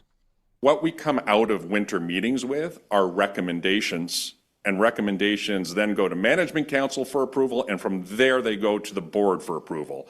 So please know that when I'm speaking of anything that's being discussed or that's being solidified, it's as a recommendation for approval. That makes sense, does it not? We don't want them making decisions there this week or arbitrarily, 1 or 2 guys making decisions. So that sounds cool. That's where the recommendation of the 20-second clock and leaving things, chakai. We don't need to be changing anything, especially the last 3 minutes of the football game. Super exciting. Let's leave it at that. So that recommendation was made. They did talk about this a lot this week, is from what I understand, and the feedback on having an American draft. The feedback came back to kind of like how, we put forward, like we do, we kind of generate ideas by putting a proposal forward for discussion. And the proposal we put out was, how about a 10-round draft? And so, from there you can take the feedback, adjust it, or take the feedback and get rid of it. And the feedback that we received was, focused around, okay, we're incredibly focused with a lot of resource put against the Canadian draft. We also have the global draft, and we've got a negotiation list where we know and we are managing American players through that process. And so as we talked it through, it just seemed like we were trying to find what the benefit is. And could we create something exciting and entertaining out of that? And it just seemed like, on a cost benefit basis, it didn't make a lot of sense. But having said that, and this is what I love coming out of these meetings, you put a proposal like that, or just a thought starter like that, in front of a group of football minds, and then all of a sudden the brainstorming happens and you pivot right off of that. I mean, we went into a ton of different directions on that maybe only were tangentially related to the original proposal, but cool ideas. And there were a number there. I'm not going to get into the specifics now because they're truly not baked at all. But great homework for league staff to take back and work on, and maybe a kernel of an idea that could turn into something, not an American draft, but something a little bit different. So that was sort of the tone of the conversation. So much more to get to on Stu. Colt text line says, I love when he was talking about the new overtime rules with the 2-point conversions. Yeah, I can take it. I like it. But there's only been 4 ties in 15 years, so if we want to stay with the odd tie, sure. Either way, I'm good on that. Somebody else here, Manny says, I'm cool. Thank God that the recommendation is to stay with the 20-second clock. I think we're all in favor of that. He maybe kind of talked about playoffs too, and maybe a team shouldn't win once and then go to the Grey Cup. How are you gonna monkey wrench around that? And I get everybody in a room, be smart. Never smarter than the room, right? But I don't know. With the amount of teams we have, you're not gonna make every team make the playoffs. You don't want that, do you? I don't know. Let's go to 3-game series. This be the only football league where let's go back to like the CFL back in the old days when they used to take trains. 2-game total point. Speaking of that, we're talking senior hockey coming up in a bit. With Kelly McClintock, Clutch Performer is coming up. I see that Paul says gray flannel picked up my wife on that at Cable Regina. I've never heard of that cologne in my life. By Jeffrey Bean. Launched in 75. Love it. Good one, Paul. Tony remembers the washroom attendant at the pump. Yeah, a lot of people remember the one at the pump. Said this to Dusty. I think it was in Nashville a few years ago. They still run in the bathroom attendant, some of the establishments there, colognes, everything. And then he had, for you guys that are into the lip pillows, the Zins, and he had chewing tobacco. I had a little bandit, little pouch action on that. They still have them. So maybe they'll come back someday. Who knows? It's great. We're gonna take a break. We'll come back. Clutch Performer, a real touching Clutch Performer on the other side of the break. It is a Sportscage. We'll be right back. Regina Pats Hockey. Partial breakaway, right side stops. He scores! Then at Dunlop Ford, Regina Pats Hockey is back on your official voice of the Pats. 620 CKRM. Tune into Puck Drop tonight at 7 when the Swift Current Broncos take on the Regina Pats at the Brandt Center. Game day tickets are available now from the Pats box office. Don't miss a minute of the action. Listen on air or online at 620CKRM.com. Regina Pats Hockey. Meet your new favorite shade of green. At Nick Service, we offer the Fendt 500 Vario Series tractor that's tailor-made for your farm. Get better stability, ease of use, and comfort with one tractor. Whether you're feeding, tilling, baling, or hauling, this series is built for your farm. Experience up to 163 horsepower with this multi-purpose tractor. Visit Nick Service in Emerald Park or go to nickservice.com to get a quote on the Fendt 500 Vario Series. What's going on in the markets? When is the right time to invest?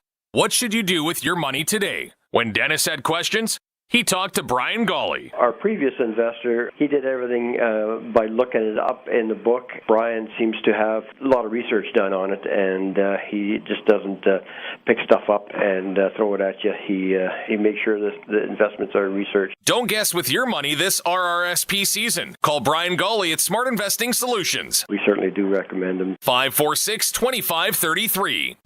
If you've got a Steelcraft garage door, you've got a door with parts manufactured and assembled right here in Canada. A door with better insulation and seal, plus a warranty you're probably never going to use. And if you don't have a Steelcraft garage door, you should get one. Don't just hang a door, install a Steelcraft. Turn curb appeal into curb envy.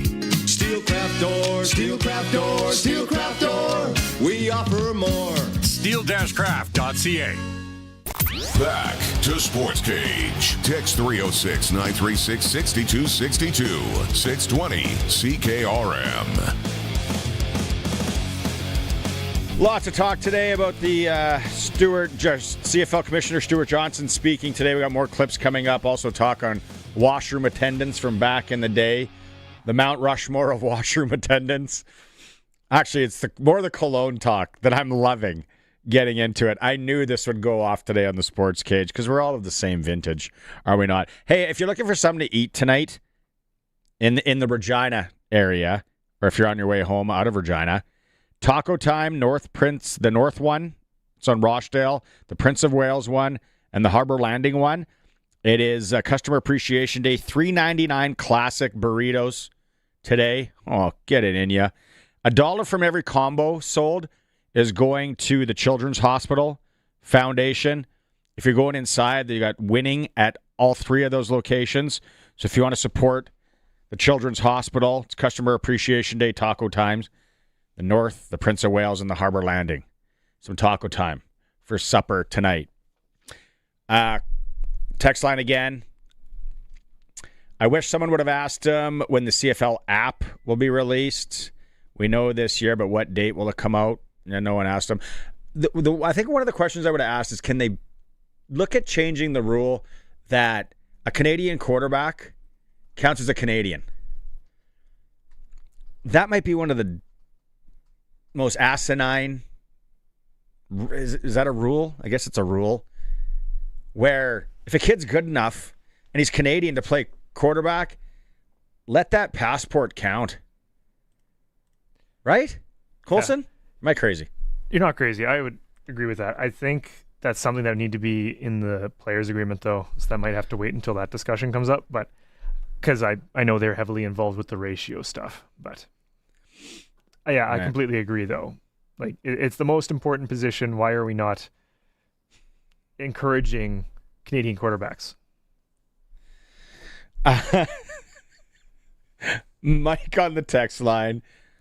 Cologne, gravity, uppercase. He's a fan. A winner. Delbert girls wearing poison. See you at the Shooter Bar. YQR Mike K in Regina. Musk is an aftershave. Lots of people had triggered Polo as their favorite colognes, or the one they remember of. Polo in the green bottle, that Polo that came out, I want to say 80s. If you're probably your dad or grandpa, your mom's boyfriend, if he had Polo in the green bottle, oh, he was rich. He was guy made bank. If you were rolling Polo in the 80s. Didn't buy it for anyone, just like hanging around the guys who wore it. Same with Jakar Noir. Yeah, Jakar came out with a bang because we didn't really have much before. Yeah, if you're watching the stream, take a look at that bad boy right there. The green bottle with the gold pony and then the gold cap. Oh, that reeks of wealth right there, Colson. You could smell it. Wow. The Sports Cage Clutch Performer for Nick's Service in Emerald Park. Your local Massey Ferguson Challenger, Rogator, Gleaner, and Fendt dealer. Call 781-1077. I think this kind of falls into Clutch Performer. I kind of teed it up earlier. the Buffalo Bills, they're moving out of Highmark Stadium this year. New one next year. They're selling everything, kind of like we did with Old Taylor Field. Yep. Someone bought the goalpost, didn't they? They're in Raymore. Yep. The urinal troughs. Now, I don't know if we sold the urinal troughs from Taylor Field. I don't know if anybody wanted to go that, but they are selling. If you're watching the stream, it's legit. There you see it. What would the sanitation cycle be like to try? What are you going to use that for? I guess if you have a sports bar and you just want it put it up high as a memento. But it's an ongoing auction. $2.1 billion is the new stadium. They need the cash. They have 12,000 orders plus already. The seats are going for $549 US. $100 US getting you a chunk of turf or a chunk of the goalposts. Don't know how much the urinal troughs are, but there you go. We have Eric Francis on. I'm going to ask him about. They'll do this next year for the Saddle Dome for sure. Will they not? I'll have to ask Eric. What's your clutch performer? Before we get to my second one, do you have one? Put you in the spot. Yes. Okay. Voice of the Bucks. Retired this year. 37 years on the call. It's a lot of years. Yeah, and I had a snippet of his final call here, but at one point in it, he goes, "I'm coming home, honey." He's like, his wife hasn't had a husband for the last, I think he said 60 years he's been in the business. So, where's that audio? Laugh out loud 4 or 5 times a broadcast. Nesbitt Deckeroff's going to have a husband for weekends. Yeah. She hadn't had that luxury for a long time. Honey, I'm coming home. 60 years, 6 months, and 13 days, and it'll be day 14 tomorrow when I get home. Okay? I love you. Go Bucks, and thank you very much, fans. We have been through a lot. Good things, bad things, 2 Super Bowls, division championships, and Dave, you're the best, my friend. Oh, you too. Take over from here. I appreciate everything you've done for me to help me out. Bucks win, Bucks win, Bucks win. So I'd be emotional. Oh, yeah. I've been around guys and they do their last call or their sign-offs on TVs or radios or whatever. That's emotional. That's a good... That guy definitely had a bottle of Polo in his day. His Polo is good. Okay, my last one here. We all know good Sasky boy. We've talked to him a few times on the Monday Nooner podcast. Extremely nice guy. Loves to joke. Loves to have fun. He's been in a couple of battles. He's in another one right now. Leukemia, Kelly Chase. Porcupine Plain style. Shout out. The St. Louis Blues had their True Blue Awards the other night, and Kelly got it. And if you didn't catch this, Garth Brooks was there, and if you're watching the stream, you'll see it. If you're on the radio, you'll hear it. Garth Brooks talking about Sasky beauty, Kelly Chase. The one thing I wanted you to talk about, most people in this room know Kelly Chase, first of all, as the player or the competitor. You know him first as a friend. What would you want people in this room to know about Kelly Chase as a friend? Oh, I mean, he's a love bug. I know you guys know him the other way. He's a love bug, and what I've found is if you know him now, I'm thinking that this guy's probably the strongest guy in this room from the neck up. Has probably always been that way. You know? But I think what I love about him is he gets the big picture. We can all be in our prime, in our youth and everything, but the truth is it's how hard we loved when this game's over. And this guy's going to be the leading scorer on that team.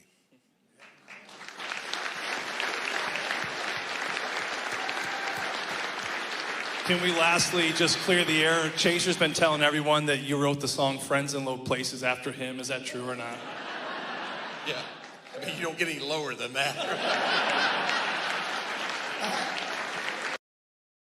Yeah, man. That was great. Great to see Chaser still battling there. And Chris Gaines, Garth Brooks, with some nice words there. That is the clutch performer for Nick Service in Emerald Park, your local Massey Ferguson, Challenger, Rogator, Gleaner, and Fent dealer. Keep the text messages coming on the cologne, on the bathroom attendance.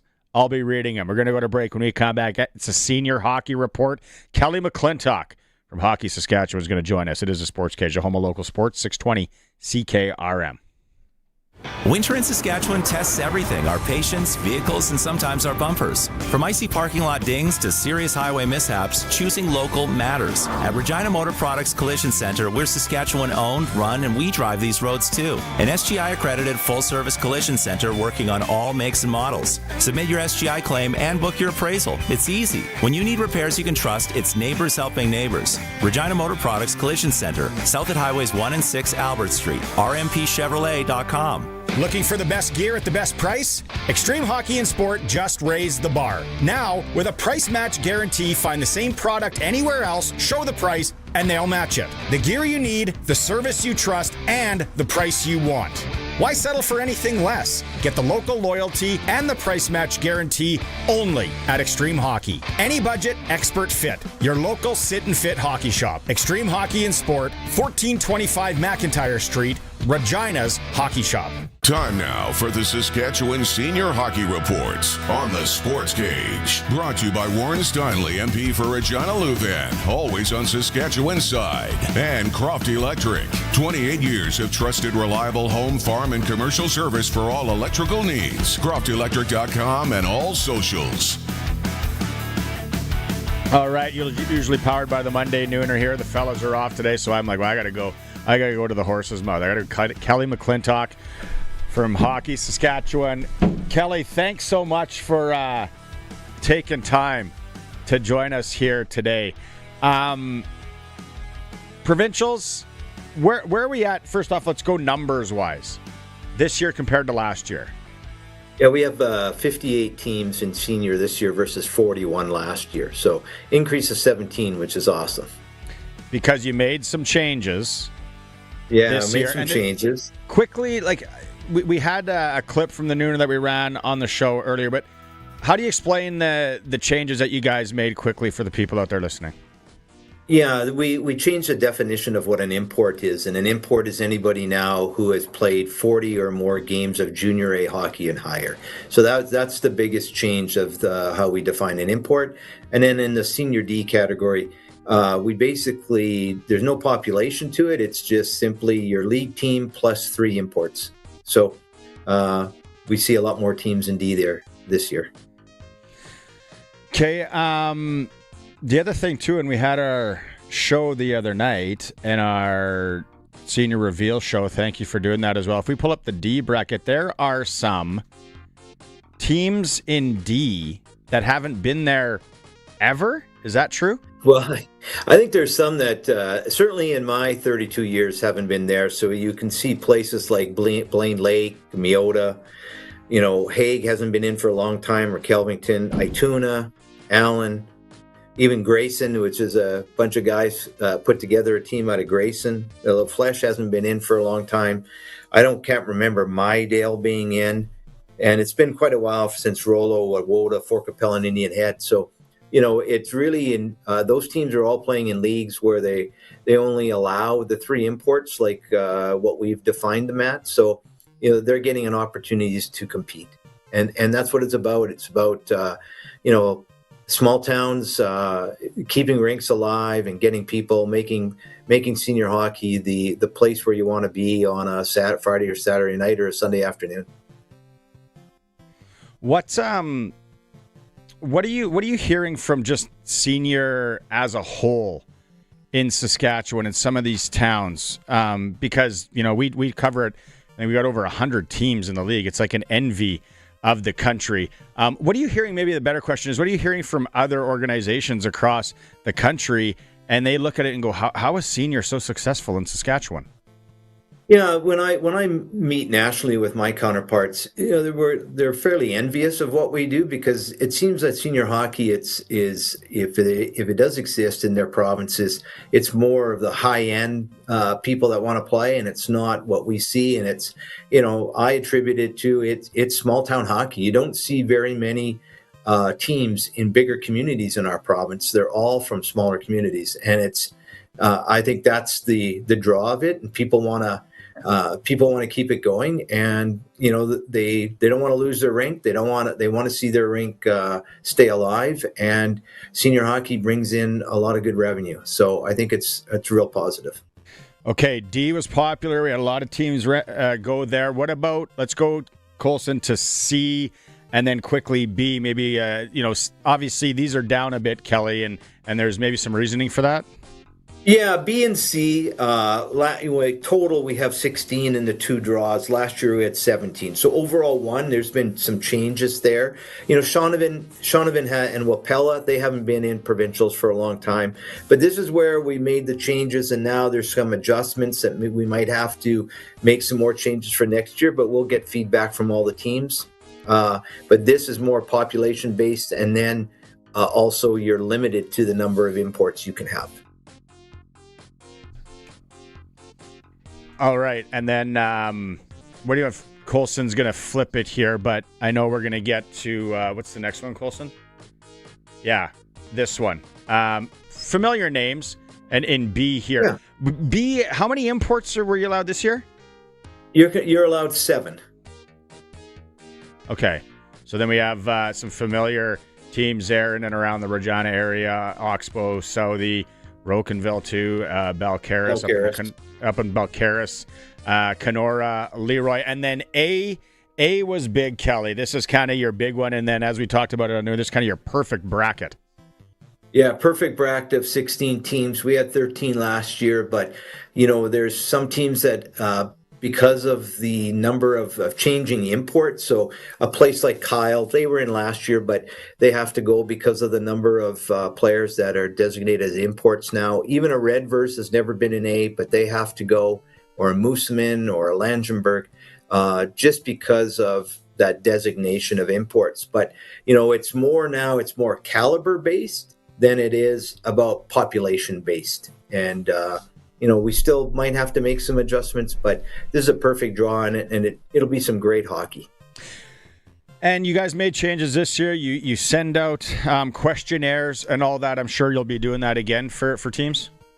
Yeah, absolutely. I think that, I'm already getting some comments, from people. I'd say that, overall, the majority of the comments we give out they're good. They're going, hey, thanks. We're finally being able to play in provincials and know that we're on a same or similar competitive level.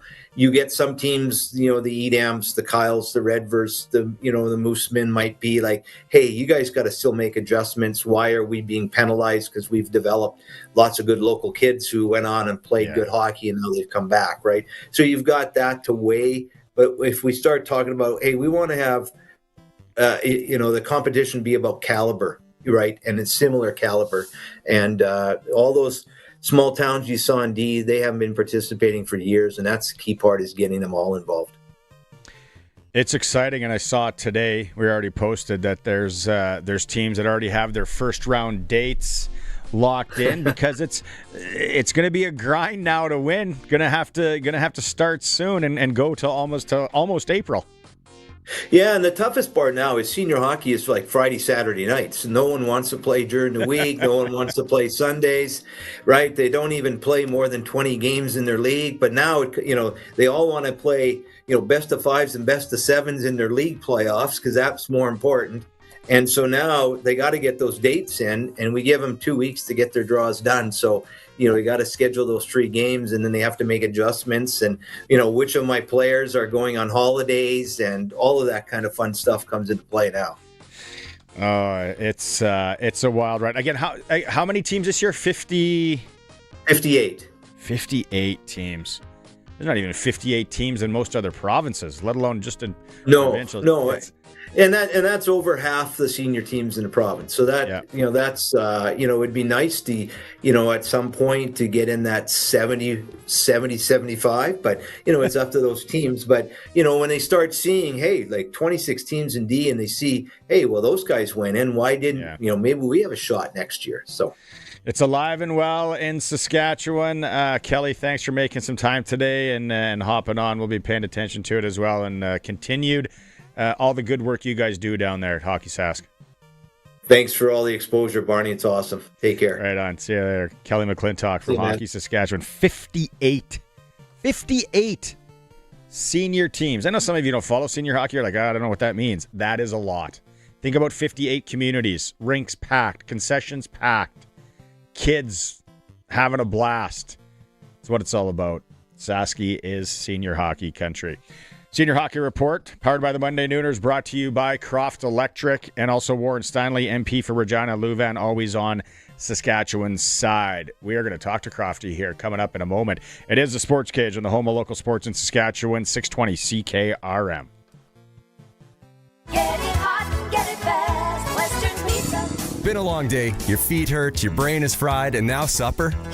You're staring into the fridge, contemplating your options, but your energy says, let's just not. Now imagine golden, crispy pizza loaded with all the Greek favorites. Feta, olives, tangy tomato sauce, fresh veggies, and melted mozzarella. Every bite is like a Mediterranean vacation for your taste buds, and you didn't lift a finger. Western Pizza. Dine in or take out today. Get it hot and get it fast. Western Pizza. 2 young people in Saskatchewan find a bomb from Japan, and Saskatoon suffers through a massive blizzard. I'm Andrew Dawson with 100 years of CKRM. In the last months of the Second World War, an increasingly desperate Japan launched hundreds of balloons with bombs attached to them. The idea was that they would land in the continental U.S., causing panic. They were called Fugo bombs, and one was found in Saskatchewan near Minton in January of 1945. Only one caused deaths or injuries. It was found in May of 1945 by people on a picnic in Oregon. The bomb went off, killing 6 people. In January of 2007, Saskatoon suffered one of the worst blizzards in recorded history. More than 2 feet of snow fell in a short period of time, snarling traffic, stranding people, and shutting down services. It's still the heaviest snowfall on record. Learn more about 100 years of CKRM at 620CKRM.com. Boarding for Flight 246 to Edmonton is delayed 50 minutes. What? Sounds like Ojo time. Play Ojo? Great idea. Feel the fun with all your favorite games like Wolf Gold and Joker's Jewels. Plus exclusive ones you won't find anywhere else. Groovy. Hey, I won. Feel the fun. Play Ojo. Boarding will begin when passenger Fisher is done celebrating. Yes! Open to all players 18 and older. This is not a gambling site. Please play responsibly. If your garage door is running a little rough, you don't need to be talked into something that you don't need. Sir, what you need is the new gigantic-esque, voluminous, astronomical, ginormous, gargantuan, exquisite air garage. Just call Busy Bee Doors, the local experts who have been in business for many, many doors. They can fix or replace any commercial or garage door. Wait. With me, you get a little garage door keychain. Please. Busy Bee Doors, the garage door specialists.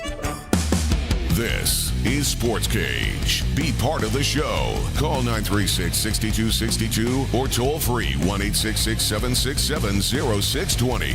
620 CKRM. Let's go to the sports ticker.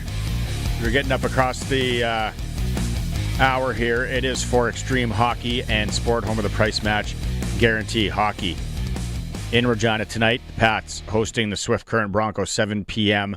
at the Brandt Center. You can hear it right here on 620 CKRM starting at 6:30. Brandon Wheat Kings are in Saskatoon. Moose Jaw continues their U.S. swing in Everett.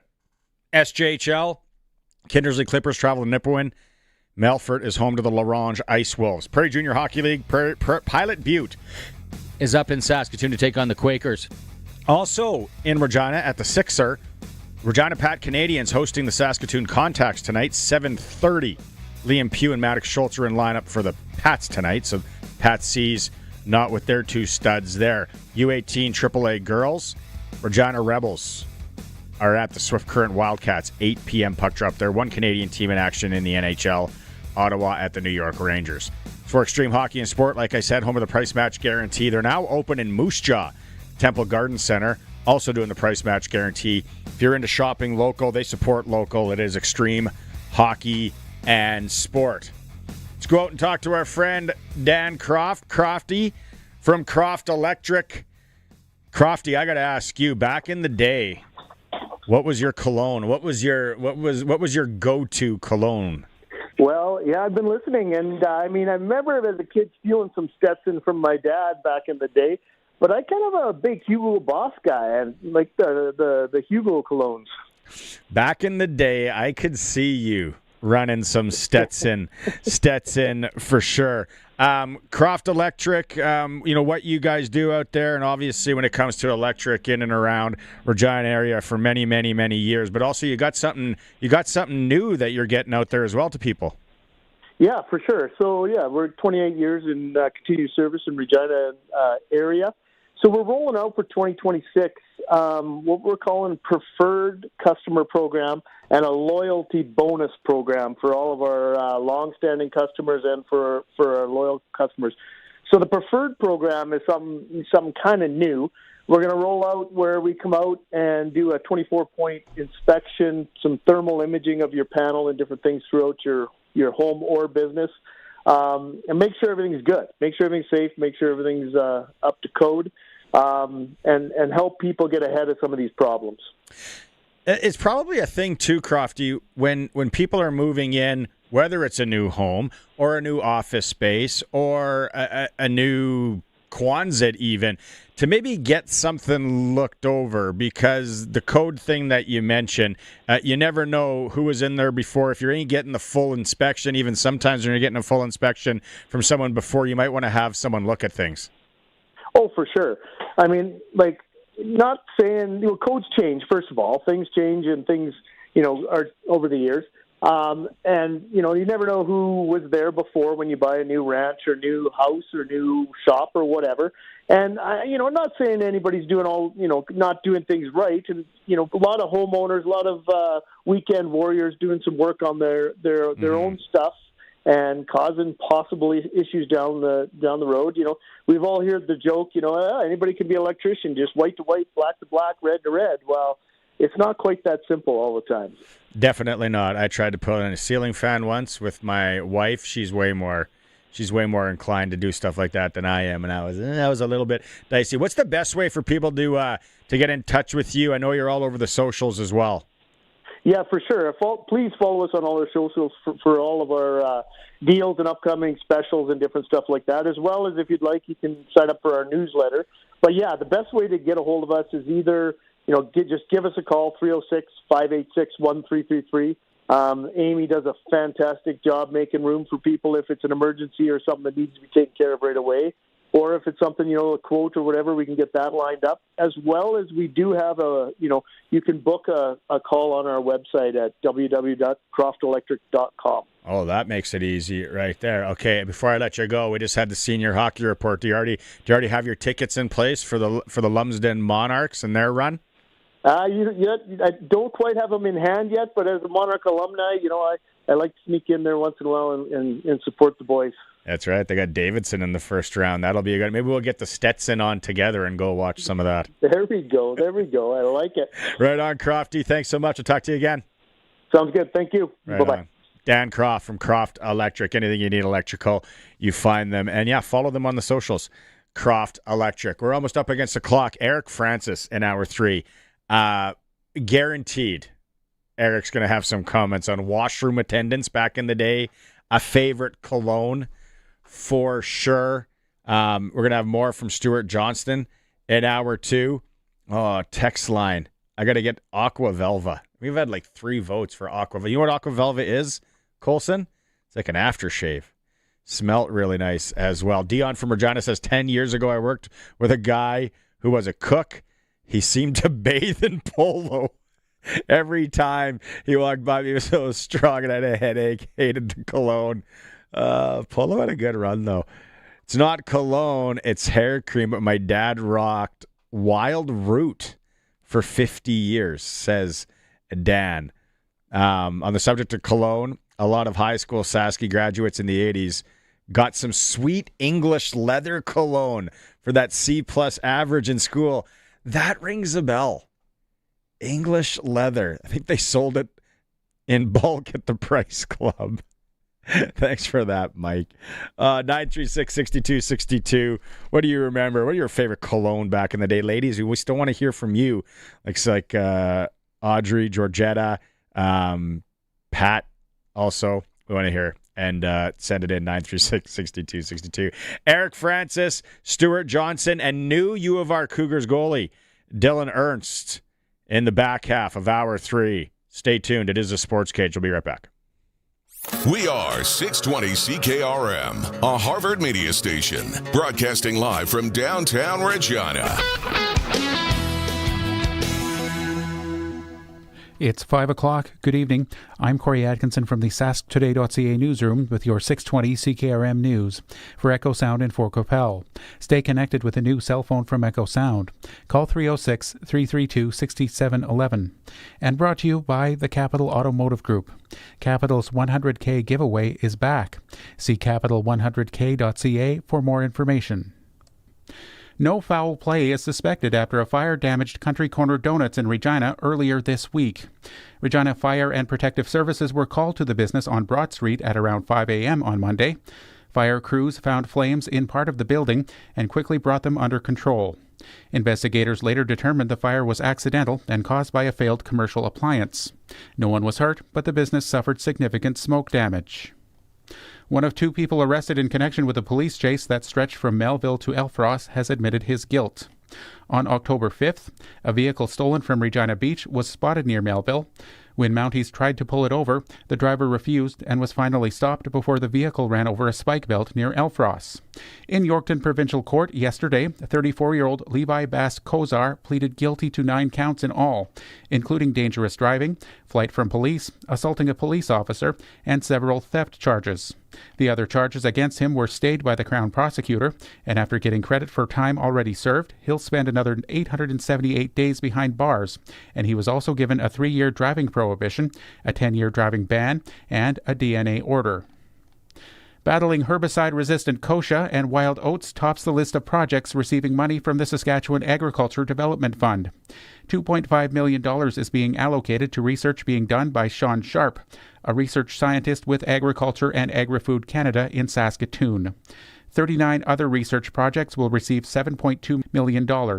Provincial Agriculture Minister David Merritt says farmers and others in the industry make the selections. They go through a lot of projects, probably 200 or 300. They weed it down to ones that are really important to the farmers and ranchers here in the province of Saskatchewan. So it doesn't come to my desk. I just see the final results. When you look at the list of the projects that they have approved, it's really some good work. Producer organizations are also contributing $3.2 million through producer levies on crop sales. Regina's latest point-in-time homelessness count shows 767 people in 2025, down slightly from 824 last year. Namarind Housing Corporation says the decrease is partly due to survey changes, with some locations not included. The count found 70% of respondents were Indigenous and 43% were chronically homeless. Namarind says 120 volunteers helped gather data and that its long-term plan to end homelessness by 2030 is still achievable, with new affordable housing units in development. That is your 620 CKRM News. Read more stories from around your community and around the province at sasktoday.ca and 620ckrm.com. Ever feel like managing your phone, internet, and streaming is like an old ski game? Zigzagging trees, dodging yetis, just trying to level up without wiping out your wallet? Good news! At Echo Sound, your SaskTel authorized dealer, you can glide through it all. New phone? Level up. Faster internet? Power boost. Max TV streaming. Bonus content. No obstacles, no yetis. Just experts who make it easy. Ski smoothly into the new year with SaskTel services. Echo Sound, your SaskTel authorized dealer in Fort Capel. EchoSound.ca. Capital's 100K giveaway is back for 2026. The Capital Automotive Group is giving away $100,000 in cash and prizes with no strings attached. We're proud to be part of communities across Western Canada, and we know it's those communities that allow us to exist. So every once in a while, once a year to be exact, we're going to say thanks by giving away $100,000 in cash and prizes. To learn more and enter to win, check out capital100k.ca. Capital's 100K giveaway. Do not miss it. Brought to you by Line X Regina, Serious Protection Killer Lux, 1865 McCarra Street. A strong storm system moving to our north will interact with a big ridge of high pressure to our south and west to lead to windy conditions. with increasing northwesterly winds tonight and gusty winds tomorrow into early Friday. A wind warning has been posted. The other weather highlight will be the very mild temperatures giving way to much colder temperatures as we return to more seasonable conditions starting later tomorrow. Our forecast details, again, a wind warning in effect. A few clouds tonight down to -2. Winds become west to northwesterly and increase to 25 to 45 and gusty. Chance of precipitation 20%. Thickening cloudiness tomorrow with isolated snow showers, windy near 0, then falling. Chance of snowfall 30%. Northwest winds 25 to 50, gusting to 75. Mostly cloudy and windy with snow showers. -14 tomorrow night. Northwest winds 25 to 50, gusting to 70. Early snow showers and developing sunny breaks -12 on Friday. With your 620 CKRM Precision Weather Forecast, I'm meteorologist Russ Merling. For 40 years, the team from Linex Regina has been protecting vehicles across Saskatchewan, and we're changing with the times. 3 generations of our family have protected your vehicles. Our business has evolved, and we're not stopping now. The next generation is here. Same family, same commitment, ready for the next generation of truck beds, rocker panels, trailers, bumpers, and running boards in all kinds of colors. Linex Regina, 1865 McCarra Street, the next generation of protective coatings. Broadcasting from Century Studios in downtown Regina, Harvard Media presents The Sportscage, where Saskatchewan comes to talk local sports. Brought to you by Regina Motor Products. RMP Winter Tires at Cost event on now until March 31st when you purchase a set of 4 tires. Visit RMP online or in person today. Be part of the show. Call 1-866-767-0620 or text 306-936-6262. The Sports Cage. Streaming at sportscage.com, our YouTube channel, and on the radio at 620 CKRM.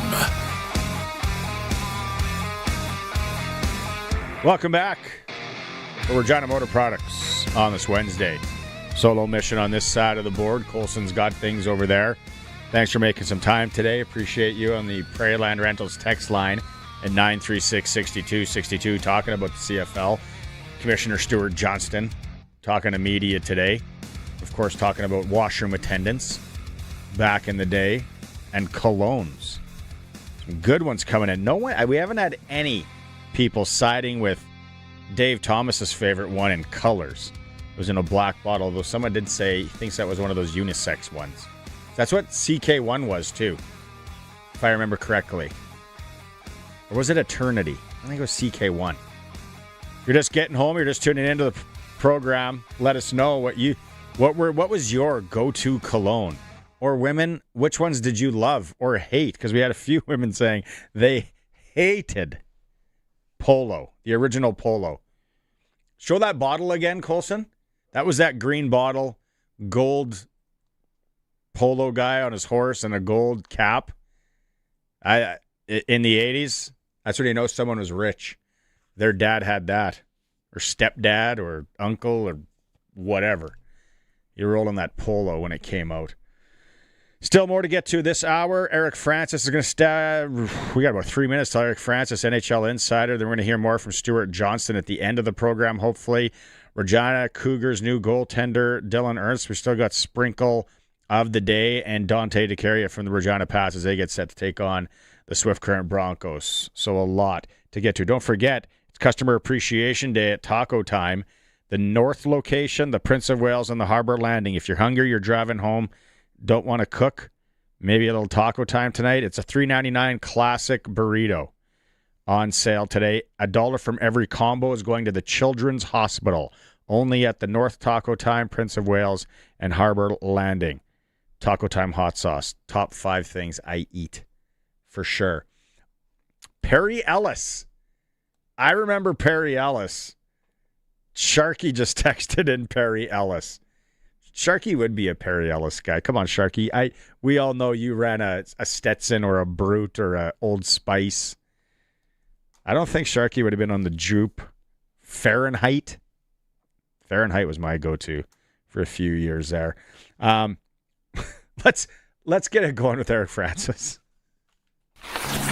Now for Inside the NHL with Eric Francis on the Sports Cage. Inside the NHL is brought to you by Sports Select. Getting in on more of the sports action you want is as easy as playing at sportsselect.com. Simply make your picks online, generate your QR code, and lock in your bet at your local Lotto Spot retailer.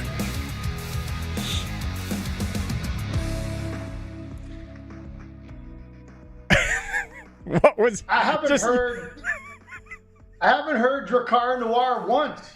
Because I don't think it was that popular.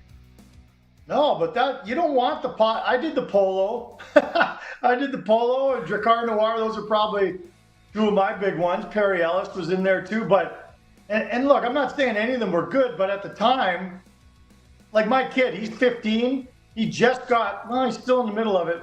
He's in that cologne phase. Like, I know there's a lot of people listening. You know, you got, like, man, the amount of money he wants to spend on fragrances is insane. And the cloud that comes down the stairs with him in the morning, whatever he's wearing, it's like, dude, go have another shower and tone it down. That's why we need to go on a golf trip with the boys, because we have here's the story. I told Dustin Nielson this in hour one. Because his boy is, he's a little bit younger, but he's getting into it. Last year on the hockey team, boy of a friend's boy on our team from the east side of Regina, he was a year older. He had this little cologne cartel going, buying and selling cologne. So my boy picks up the operation on the north end. He's got the North Cartel. So now I go into his basement. Sometimes there's 4 bottles, sometimes there's 8. Guys, kids, especially around the Christmas season, kids get cologne. They don't like it. He looks up what it's worth. He goes in, lowballs them. Then he turns and spins it for profit. I can't blame him. Dude, I love it. My son did the same thing. He must have had the Western operation. And one day I get a notification every time there's an order on, someone orders something on Amazon. And I see like 20 vials. I'm like, vials? What is someone? Anyway, he's getting the little vials and he pieces them off. So people for $5 of fragrance, and he had them all, and he brought them to school, and he sold every single one that first day. I'm like, this is my little entrepreneur buddy. I love it. So that's so funny. Yeah, it's And then one of his buddies stole the idea, and I don't think they talk to this day. So he cut into his action. Not good.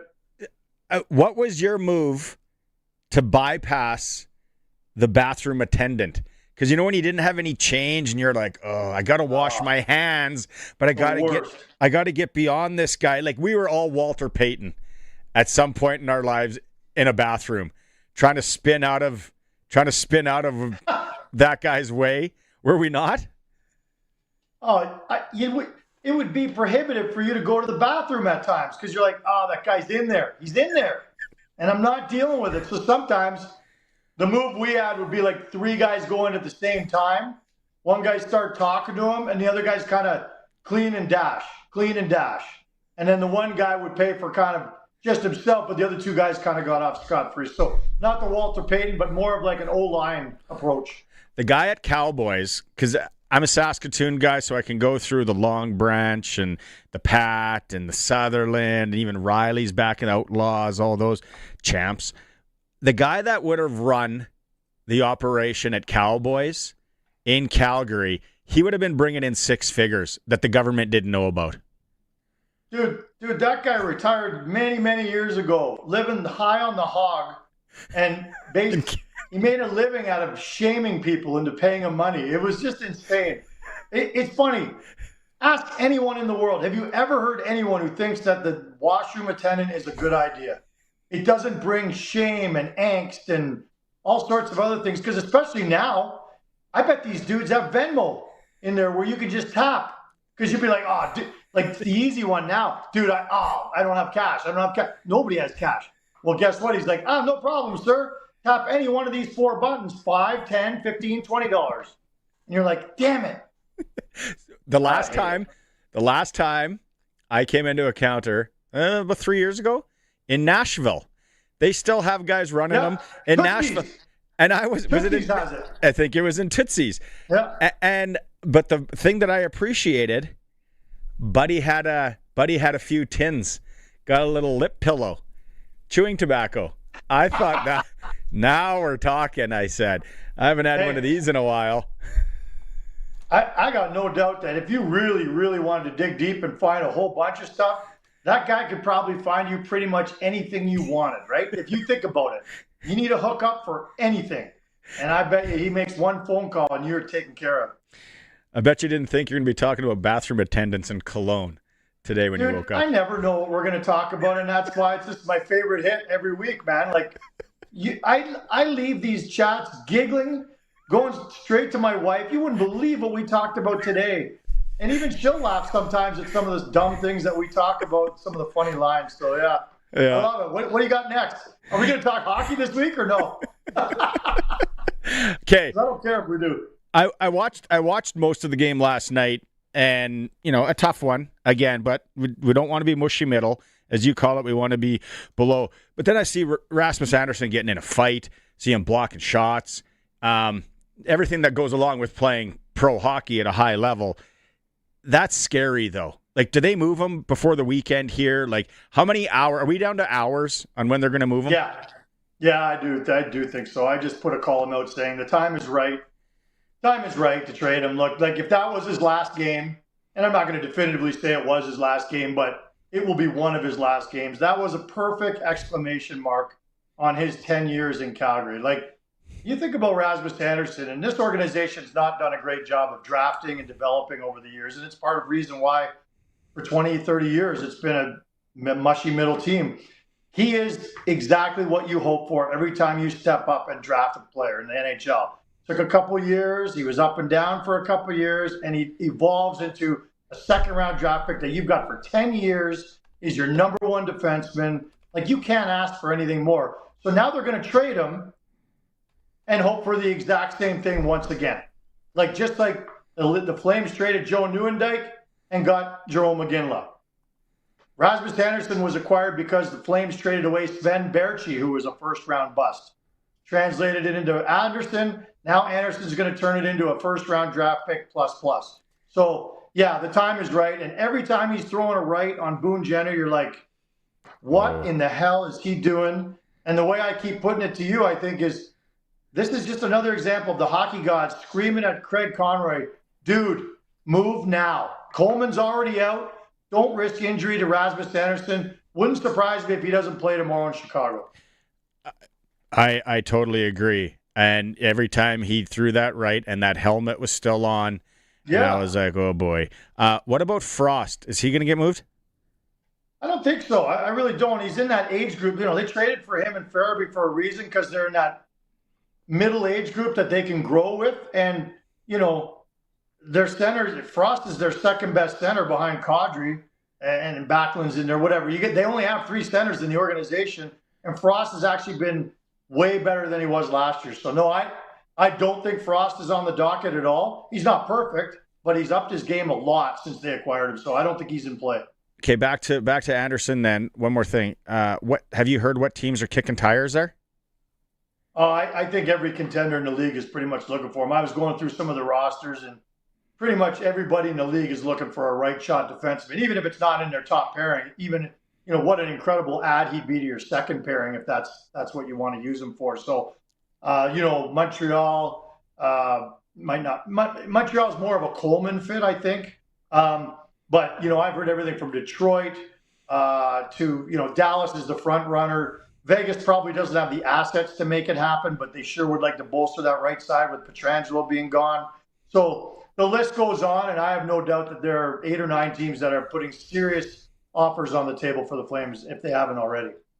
Better to get picks or younger players coming back from the Flames? I say players, and I think that's where this organization's at because they want to, this building opening in a year and a half. They want players who are already establishing themselves in pro hockey, whether that be in the minors or in the NHL. I do think that the ask for Andersson is a first-rounder, as a baseline. But the second player they want in the deal is someone who's already in the league, preferably 21, 22 years of age.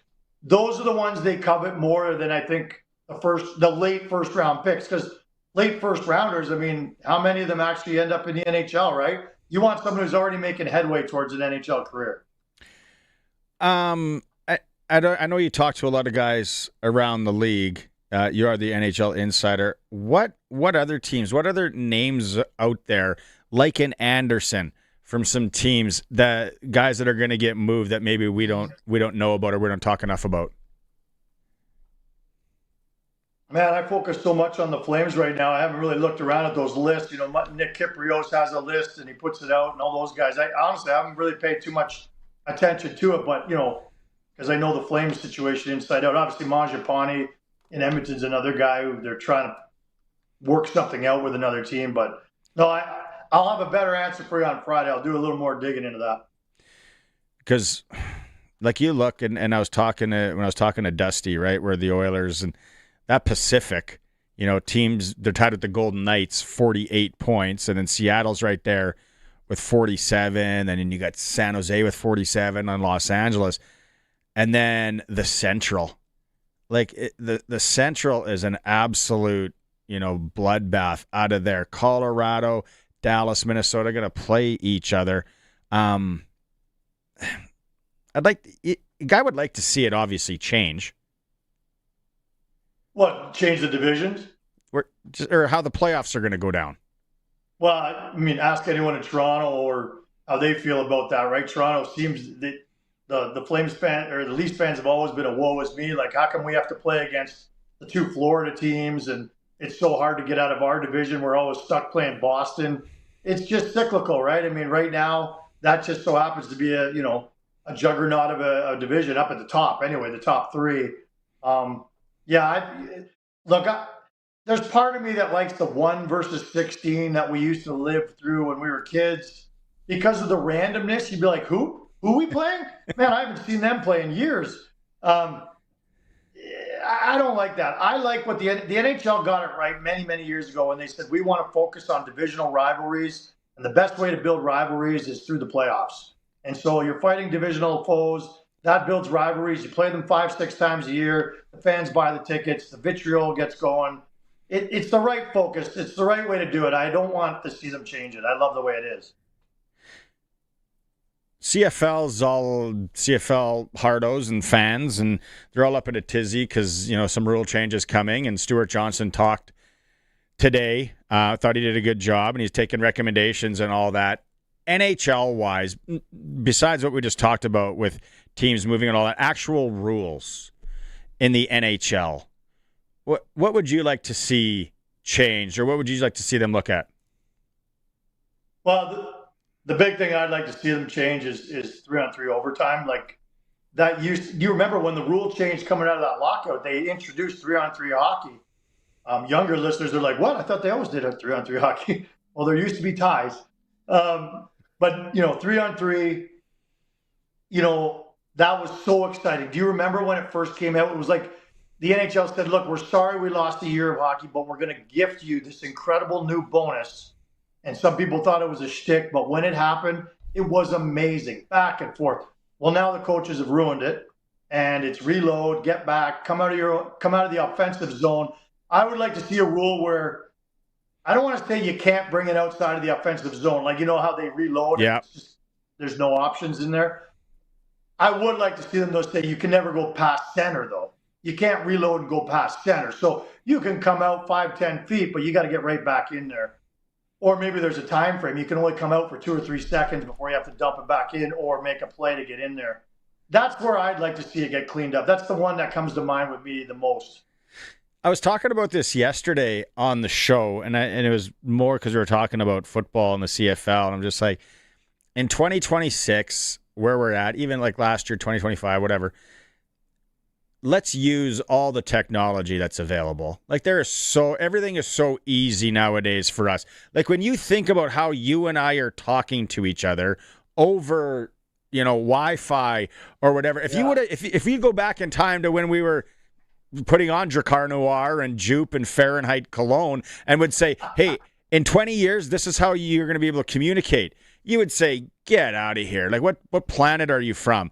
But I think with technology, it still baffles me that there isn't some way, and I don't know if it's a chip I don't know if you want to call it a chip, some way, somehow to find out if the puck is in the net. We have people living in space. They're eating and going to the bathroom there every day. We can't figure that out. Isn't it baffling? I 100% agree with you. Remember about 5 years ago, they had a chip in a puck, and it was a prototype. They were testing it, and the overwhelming response from players who were messing around with it over the summer was, no, it's not the same puck. Like, it bounces too much, or it's a little heavier or a little lighter. And I'm like, I remember being a little disgusted with it. Like, really? They're telling you that it might be 1/10 of an ounce heavier or lighter, and you're going to tell me that you can tell the difference? I call bull. But for whatever reason, they listened to and I'm all for, like, it is a partnership, listening to the players who said, look, we just don't like this puck. It's not working. So they went back to the drawing board. It's got to be a matter of time. Look, I don't like soccer, football, whatever you want to call it, but I thought I heard years ago, I think at the last World Cup, don't they have a definitive way of knowing with technology whether the ball crossed the line or not, or are they still in the same situation as hockey? I thought they were pretty close, if not there. I know tennis could do it. Tennis got it right. Yeah. Let's figure it out. All right. Perry Ellis, Brute. We got some Hugo Boss. That's fancy coming in here. What I would like to know. What about what?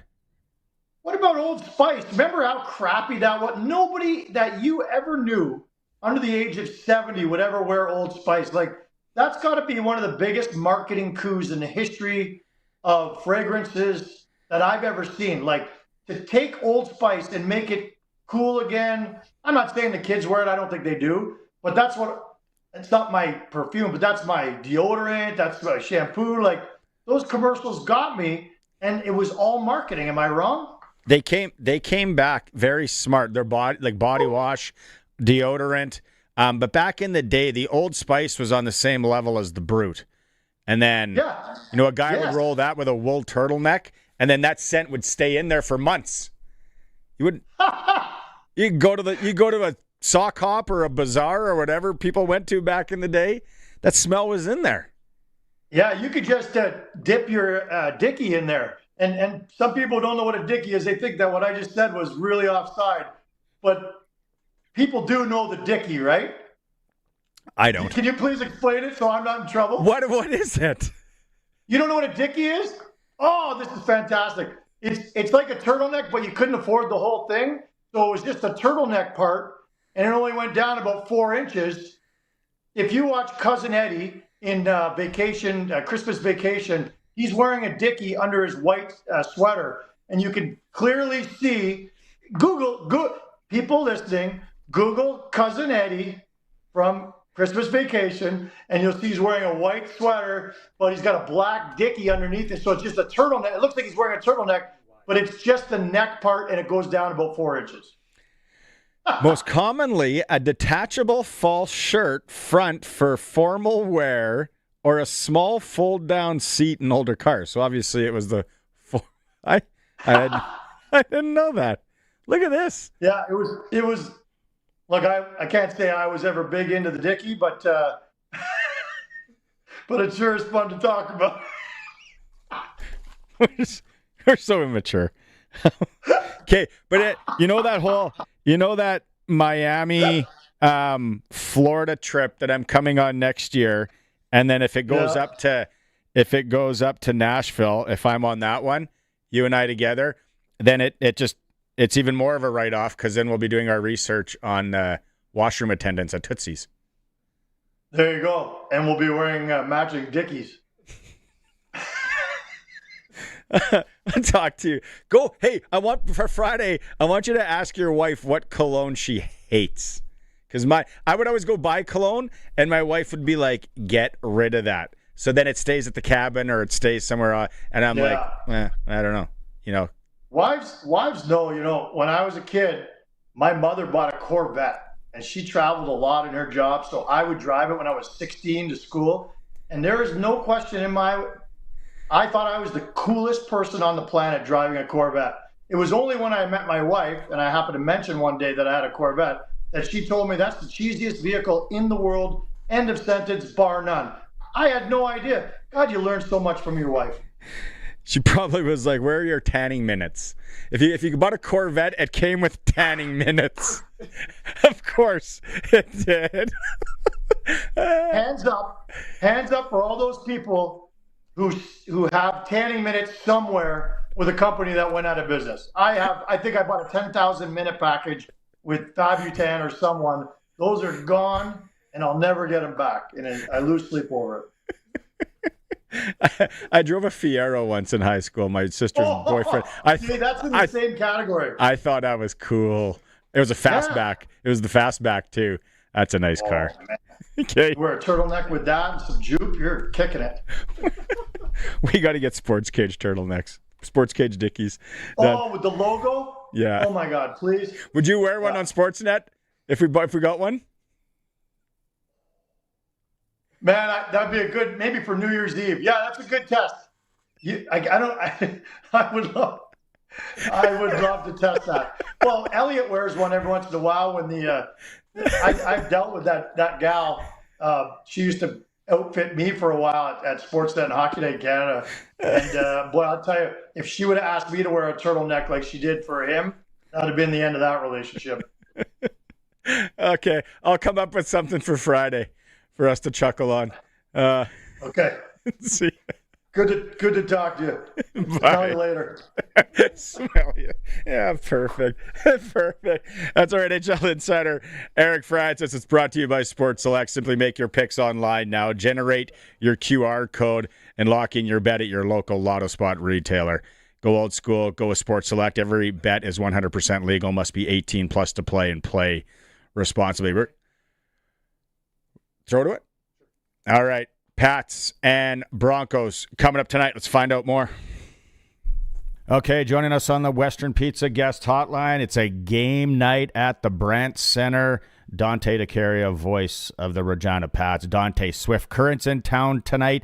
It's Wiener Wednesday. It's beautiful out. It's not cold. Perfect night to go in and watch the Pats play because now every point is important. Yeah, this is a must-win game, and you mentioned Wiener Wednesday. We're actually going to be shooting hot dogs out of the T-shirt gun cannon, so we've got some free hot dogs to shoot out. Yeah, so why wouldn't a guy? Man, there's nothing you hate about Wiener Wednesday, right? Yeah. Other than that, we've got one of our patches giveaway. As far as on the ice goes, Barney, it's a big game. Regina with 31 points, 1 point ahead of Red Deer in the Eastern Conference standings. Swift Current has lost, I think it's 18 of the last 20 games or something like that. They're obviously really struggling right now. So this is a must-win game. This is a game that that Swift Current's going to come out hard and try to pick up a win here on the road. So Regina can't take them lightly at all. You've got Maddox Schultz and Liam Pugh back in the lineup today. They'll play on Saturday against Victoria at home as well. And this game is big because you got Victoria. They're a good team on Saturday, and then you head on a big Alberta road trip where it's 4 games in 5 nights. So no better way to pick up 2 points than tonight. I like that you mentioned that Pugh and Schultz are going to be in the lineup because a lot of people obviously ask that. The Pats are a younger team. So are the Broncos. That's one of these games where it's kind of two younger teams. I want to say that are going at it. The Broncos obviously come in here think, well, this is a good chance for us to pick up 2 points. Where now the Pats are like, we got to push for the playoffs, guys, and we're going to see these kids over the next 2 months grow as players as they chase that final playoff spot or one of the final playoff spots.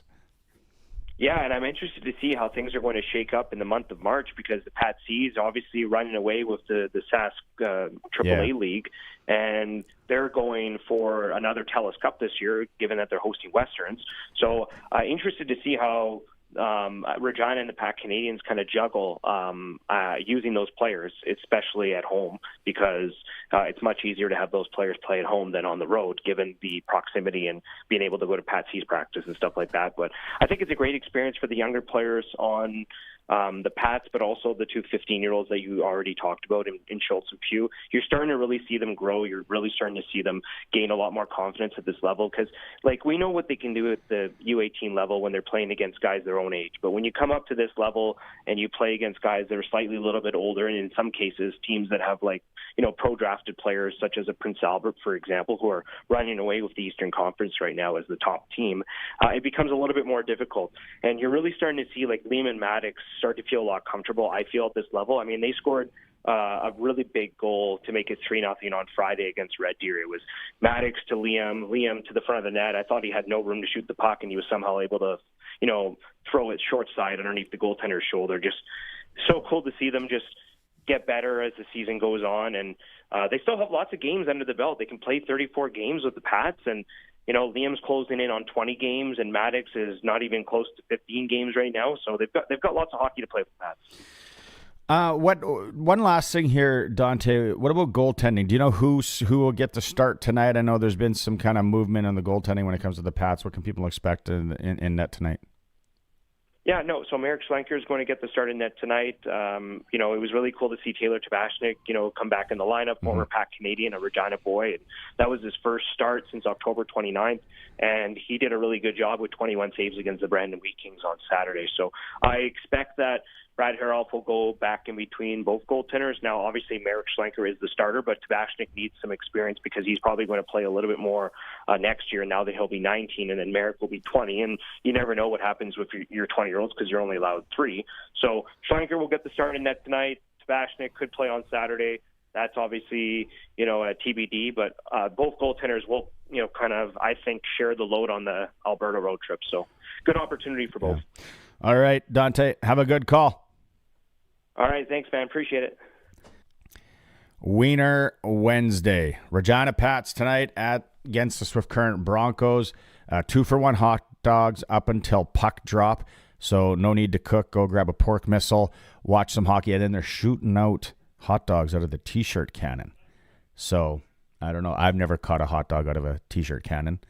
It's something to put on the resume. If you're going out there tonight, 7 p.m., tickets available, ReginaPats.com online, and, of course, at the Brandt Center if you want to walk up. It is a Sports Cage. We're on the home of the Regina Pats, 620 CKRM. Stay in the know about what's happening in Regina. Get the latest news and events delivered right to your inbox with the Regina Today newsletter. Whether you're looking for local happenings, must-visit spots, or the latest in local news, we've got you covered. Sign up today and get Regina's best stories all in one place. Text news to 306-936-6262, and we'll send the link right to your phone. It's free, it's easy, and it's all about Regina. Sign up for the Regina Today newsletter from sasktoday.ca. Winter in Saskatchewan tests everything, our patience, vehicles, and sometimes our bumpers. From icy parking lot dings to serious highway mishaps, choosing local matters. At Regina Motor Products Collision Center, we're Saskatchewan-owned, run, and we drive these roads too. An SGI-accredited full-service collision center working on all makes and models. Submit your SGI claim and book your appraisal. It's easy. When you need repairs you can trust, it's neighbors helping neighbors. Regina Motor Products Collision Center, south at Highways 1 and 6 Albert Street, rmpchevrolet.com. When you play Sports Select, you're part of more than the game. You're backing over 12,000 sport, culture, and recreation groups across Saskatchewan funded through Sask lotteries. So go ahead, make your picks at sportselect.com, generate your QR code, and lock in your bet at your local Lotto Spot retailer. Every play is 100% legal, and every ticket supports your community. Sports Select. When you're ready to play, bet on the original. Must be 18 plus. Please play responsibly.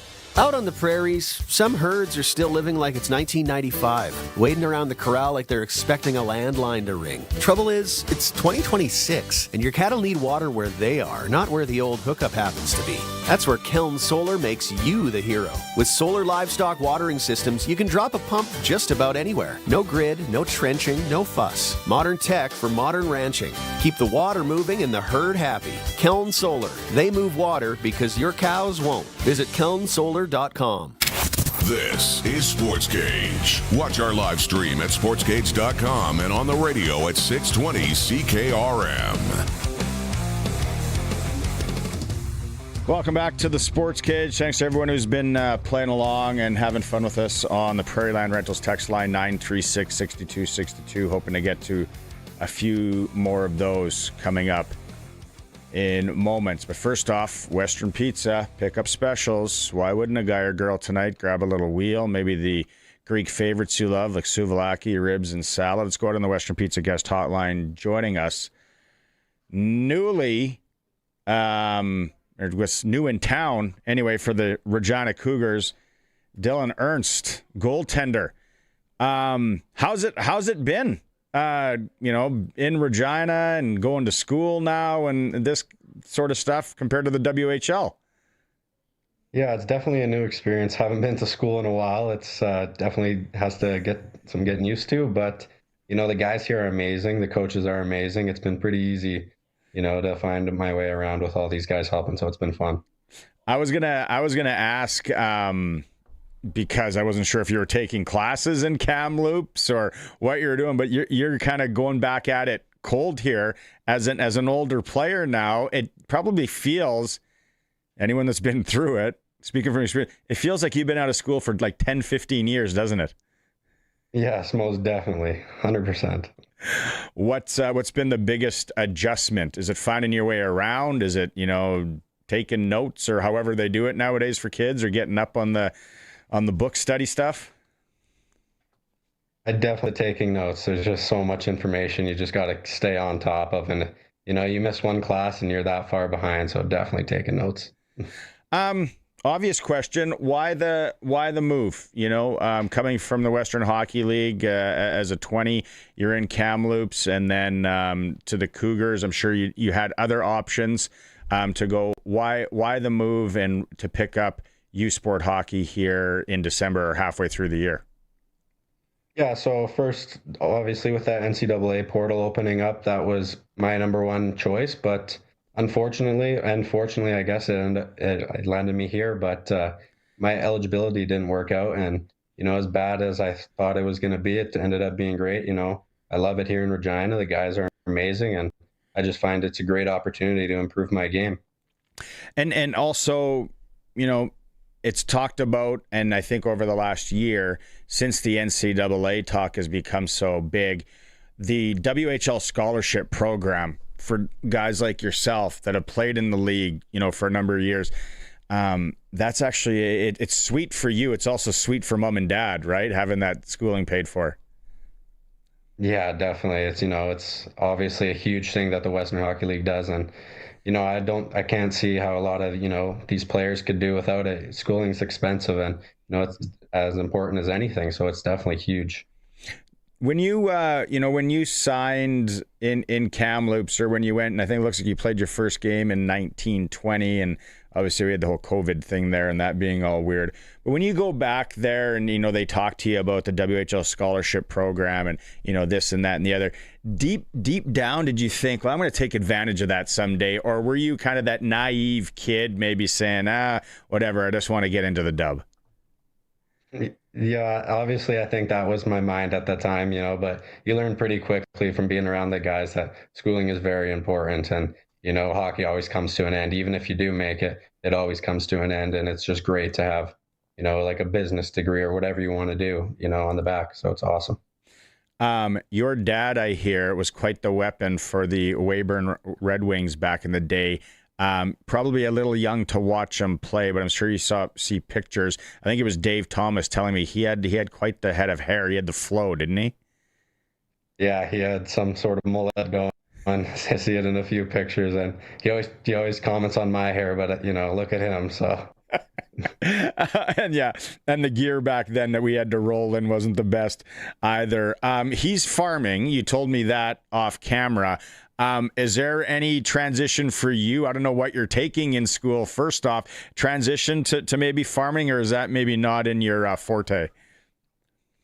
Yeah, that's more my brother's side. I think even my mom's pretty happy with that. She doesn't want us both working at the farm with all that conflict, and it's just so I work there in the summers and do my part there, but I just want to do my own thing eventually. The conference is tough. The Cougars are always battling. There's some really good hockey teams in the conference. So far from what you see being with the guys, the competition, whatnot in U Sport, how would you describe it? Yeah, it's really good hockey. Like, it's definitely fast. It's heavy, and those guys are, hitting any chance they get. It's not an easy league, and obviously these guys can score. It's, you got to be on your game every day. It's just not a league where you can take a day off. Everyone always has to be on their game, and every guy wants to get better. You can see every guy's in the gym. It's just a great place if you want to improve your game, maybe move on, and also just get your degree. So it's awesome. Being a part of the Monday Nooner podcast and knowing how big senior hockey is in Saskatchewan, did you field any calls when people knew that you might be leaving Kamloops to maybe take a half a year and play some senior hockey, make some sticks and gas? Oh, no, I didn't have any of those conversations, but that would have been interesting, yeah. For sure. Dylan, thanks so much. I love the story. I think it's cool, doing what you're doing, and I'm sure you are going to be, I guess, a bit of a pioneer in respects for other guys that are thinking, okay, maybe I want to go play school, but I'm halfway through the year here. I commend you on what you've done, and keep kicking out there for the Cougars. Yeah, thank you very much, and thank you for your time. Right on. There he is. New University of Regina Cougar netminder, former Weyburn Red Wing, Kamloops Blazers. Says he played with Moose Jaw, a little AAA there as well. Dylan Ernst, and his dad was a weapon for the Red Wings back in the day. All you people listening down in Red Wing country. It is the Sports Cage. We're on the home of local sports here, streaming through our YouTube channel at sportscage.com and on 620 CKRM. Winter in Saskatchewan tests everything, our patience, vehicles, and sometimes our bumpers. From icy parking lot dings to serious highway mishaps, choosing local matters. At Regina Motor Products Collision Center, we're Saskatchewan owned, run, and we drive these roads too. An SGI accredited full-service collision center working on all makes and models. Submit your SGI claim and book your appraisal. It's easy. When you need repairs you can trust, it's neighbors helping neighbors. Regina Motor Products Collision Center, south at Highways 1 and 6 Albert Street, rmpchevrolet.com. Affordability in Canada is getting worse. Canadians are now paying nearly half their paycheck towards taxes. That's more than on food, clothing, and shelter combined. It's unacceptable. Conservatives stand with hardworking Canadians and will take aim at the affordability crisis by bringing down taxes, cutting spending towards needless bureaucracy and consultants, and fight for fiscal discipline in this Liberal government. My name is Warren Steinley, your Conservative Member of Parliament for Regina Leuven, and I will always be on Saskatchewan's side. Paid ad by Warren Steinley. Sask Lotteries has over 50 years of winning behind us. And you know what that means? Lots of winning numbers. Numbers like over 1,200 organizations funded and 12,000 plus groups supported. $6 million given away annually in community grants. And the winningest number of all? $1.4 billion given back to the people of Saskatchewan through sport, culture, and recreation. And we're just getting started. Learn more at sasklotteries.ca. It's time for the Sports Ticker, brought to you by Steelcraft Doors Regina, made in Western Canada for Western Canadians. CFL Commissioner Stewart Johnston talked today to the media. We're going to have more of that coming down. Some of the recommendations they are putting out is to keep the last 30 minutes as is, the 20-second clock. Good news for a lot of us, right? Right here on 620 CKRM at 6:30. If you want to listen in, it's the Regina Pats taking on the Swift Current Broncos. It's at the Brandt Center tonight. Wiener Wednesday, 7 p.m. puck drop. Points are at the premium for the Pats there. Saskatoon Blades are home to Brandon Moose Jaws in Everett. SJ Nipawin welcomes Kindersley. LaRange travels to Melfort. Prairie Junior Hockey League.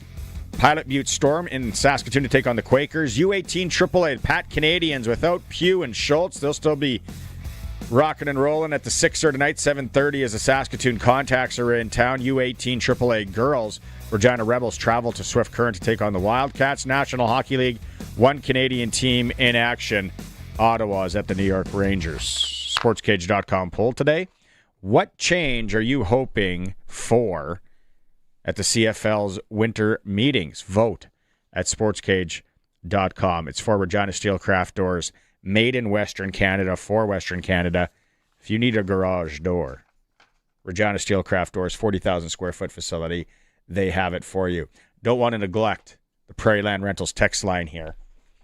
And it's kind of went from CFL football talk to Cologne talk. How it started was Mark Johnston from our sister station, Play 92, down the hallway. He set up as a bathroom attendant today. Great idea. Creative fellow. I love. Do you guys remember the bathroom attendants? Colson doesn't. He's younger. Remember going to the bar and you have to try and navigate around them, and it was tough and all that. And I was like, then I started going into colognes because they always had the cologne there. They had some gum, maybe some mints, and the cologne. It was a bottle of Jupe, Fahrenheit, yes, Dracar Noir. What are the other ones? What's the Aqua Diagilo or whatever? Guys, are so many people texted in that. Gloria Evans, CKRM morning team. She's in capitals. Brute was our dad. Brute was popular. Perry Ellis has had a few. Here's one, Colson, and with a question mark. So I don't know if they're asking a question. Was this a real thing? Because it was in a country song. What country song was it in? High Karate.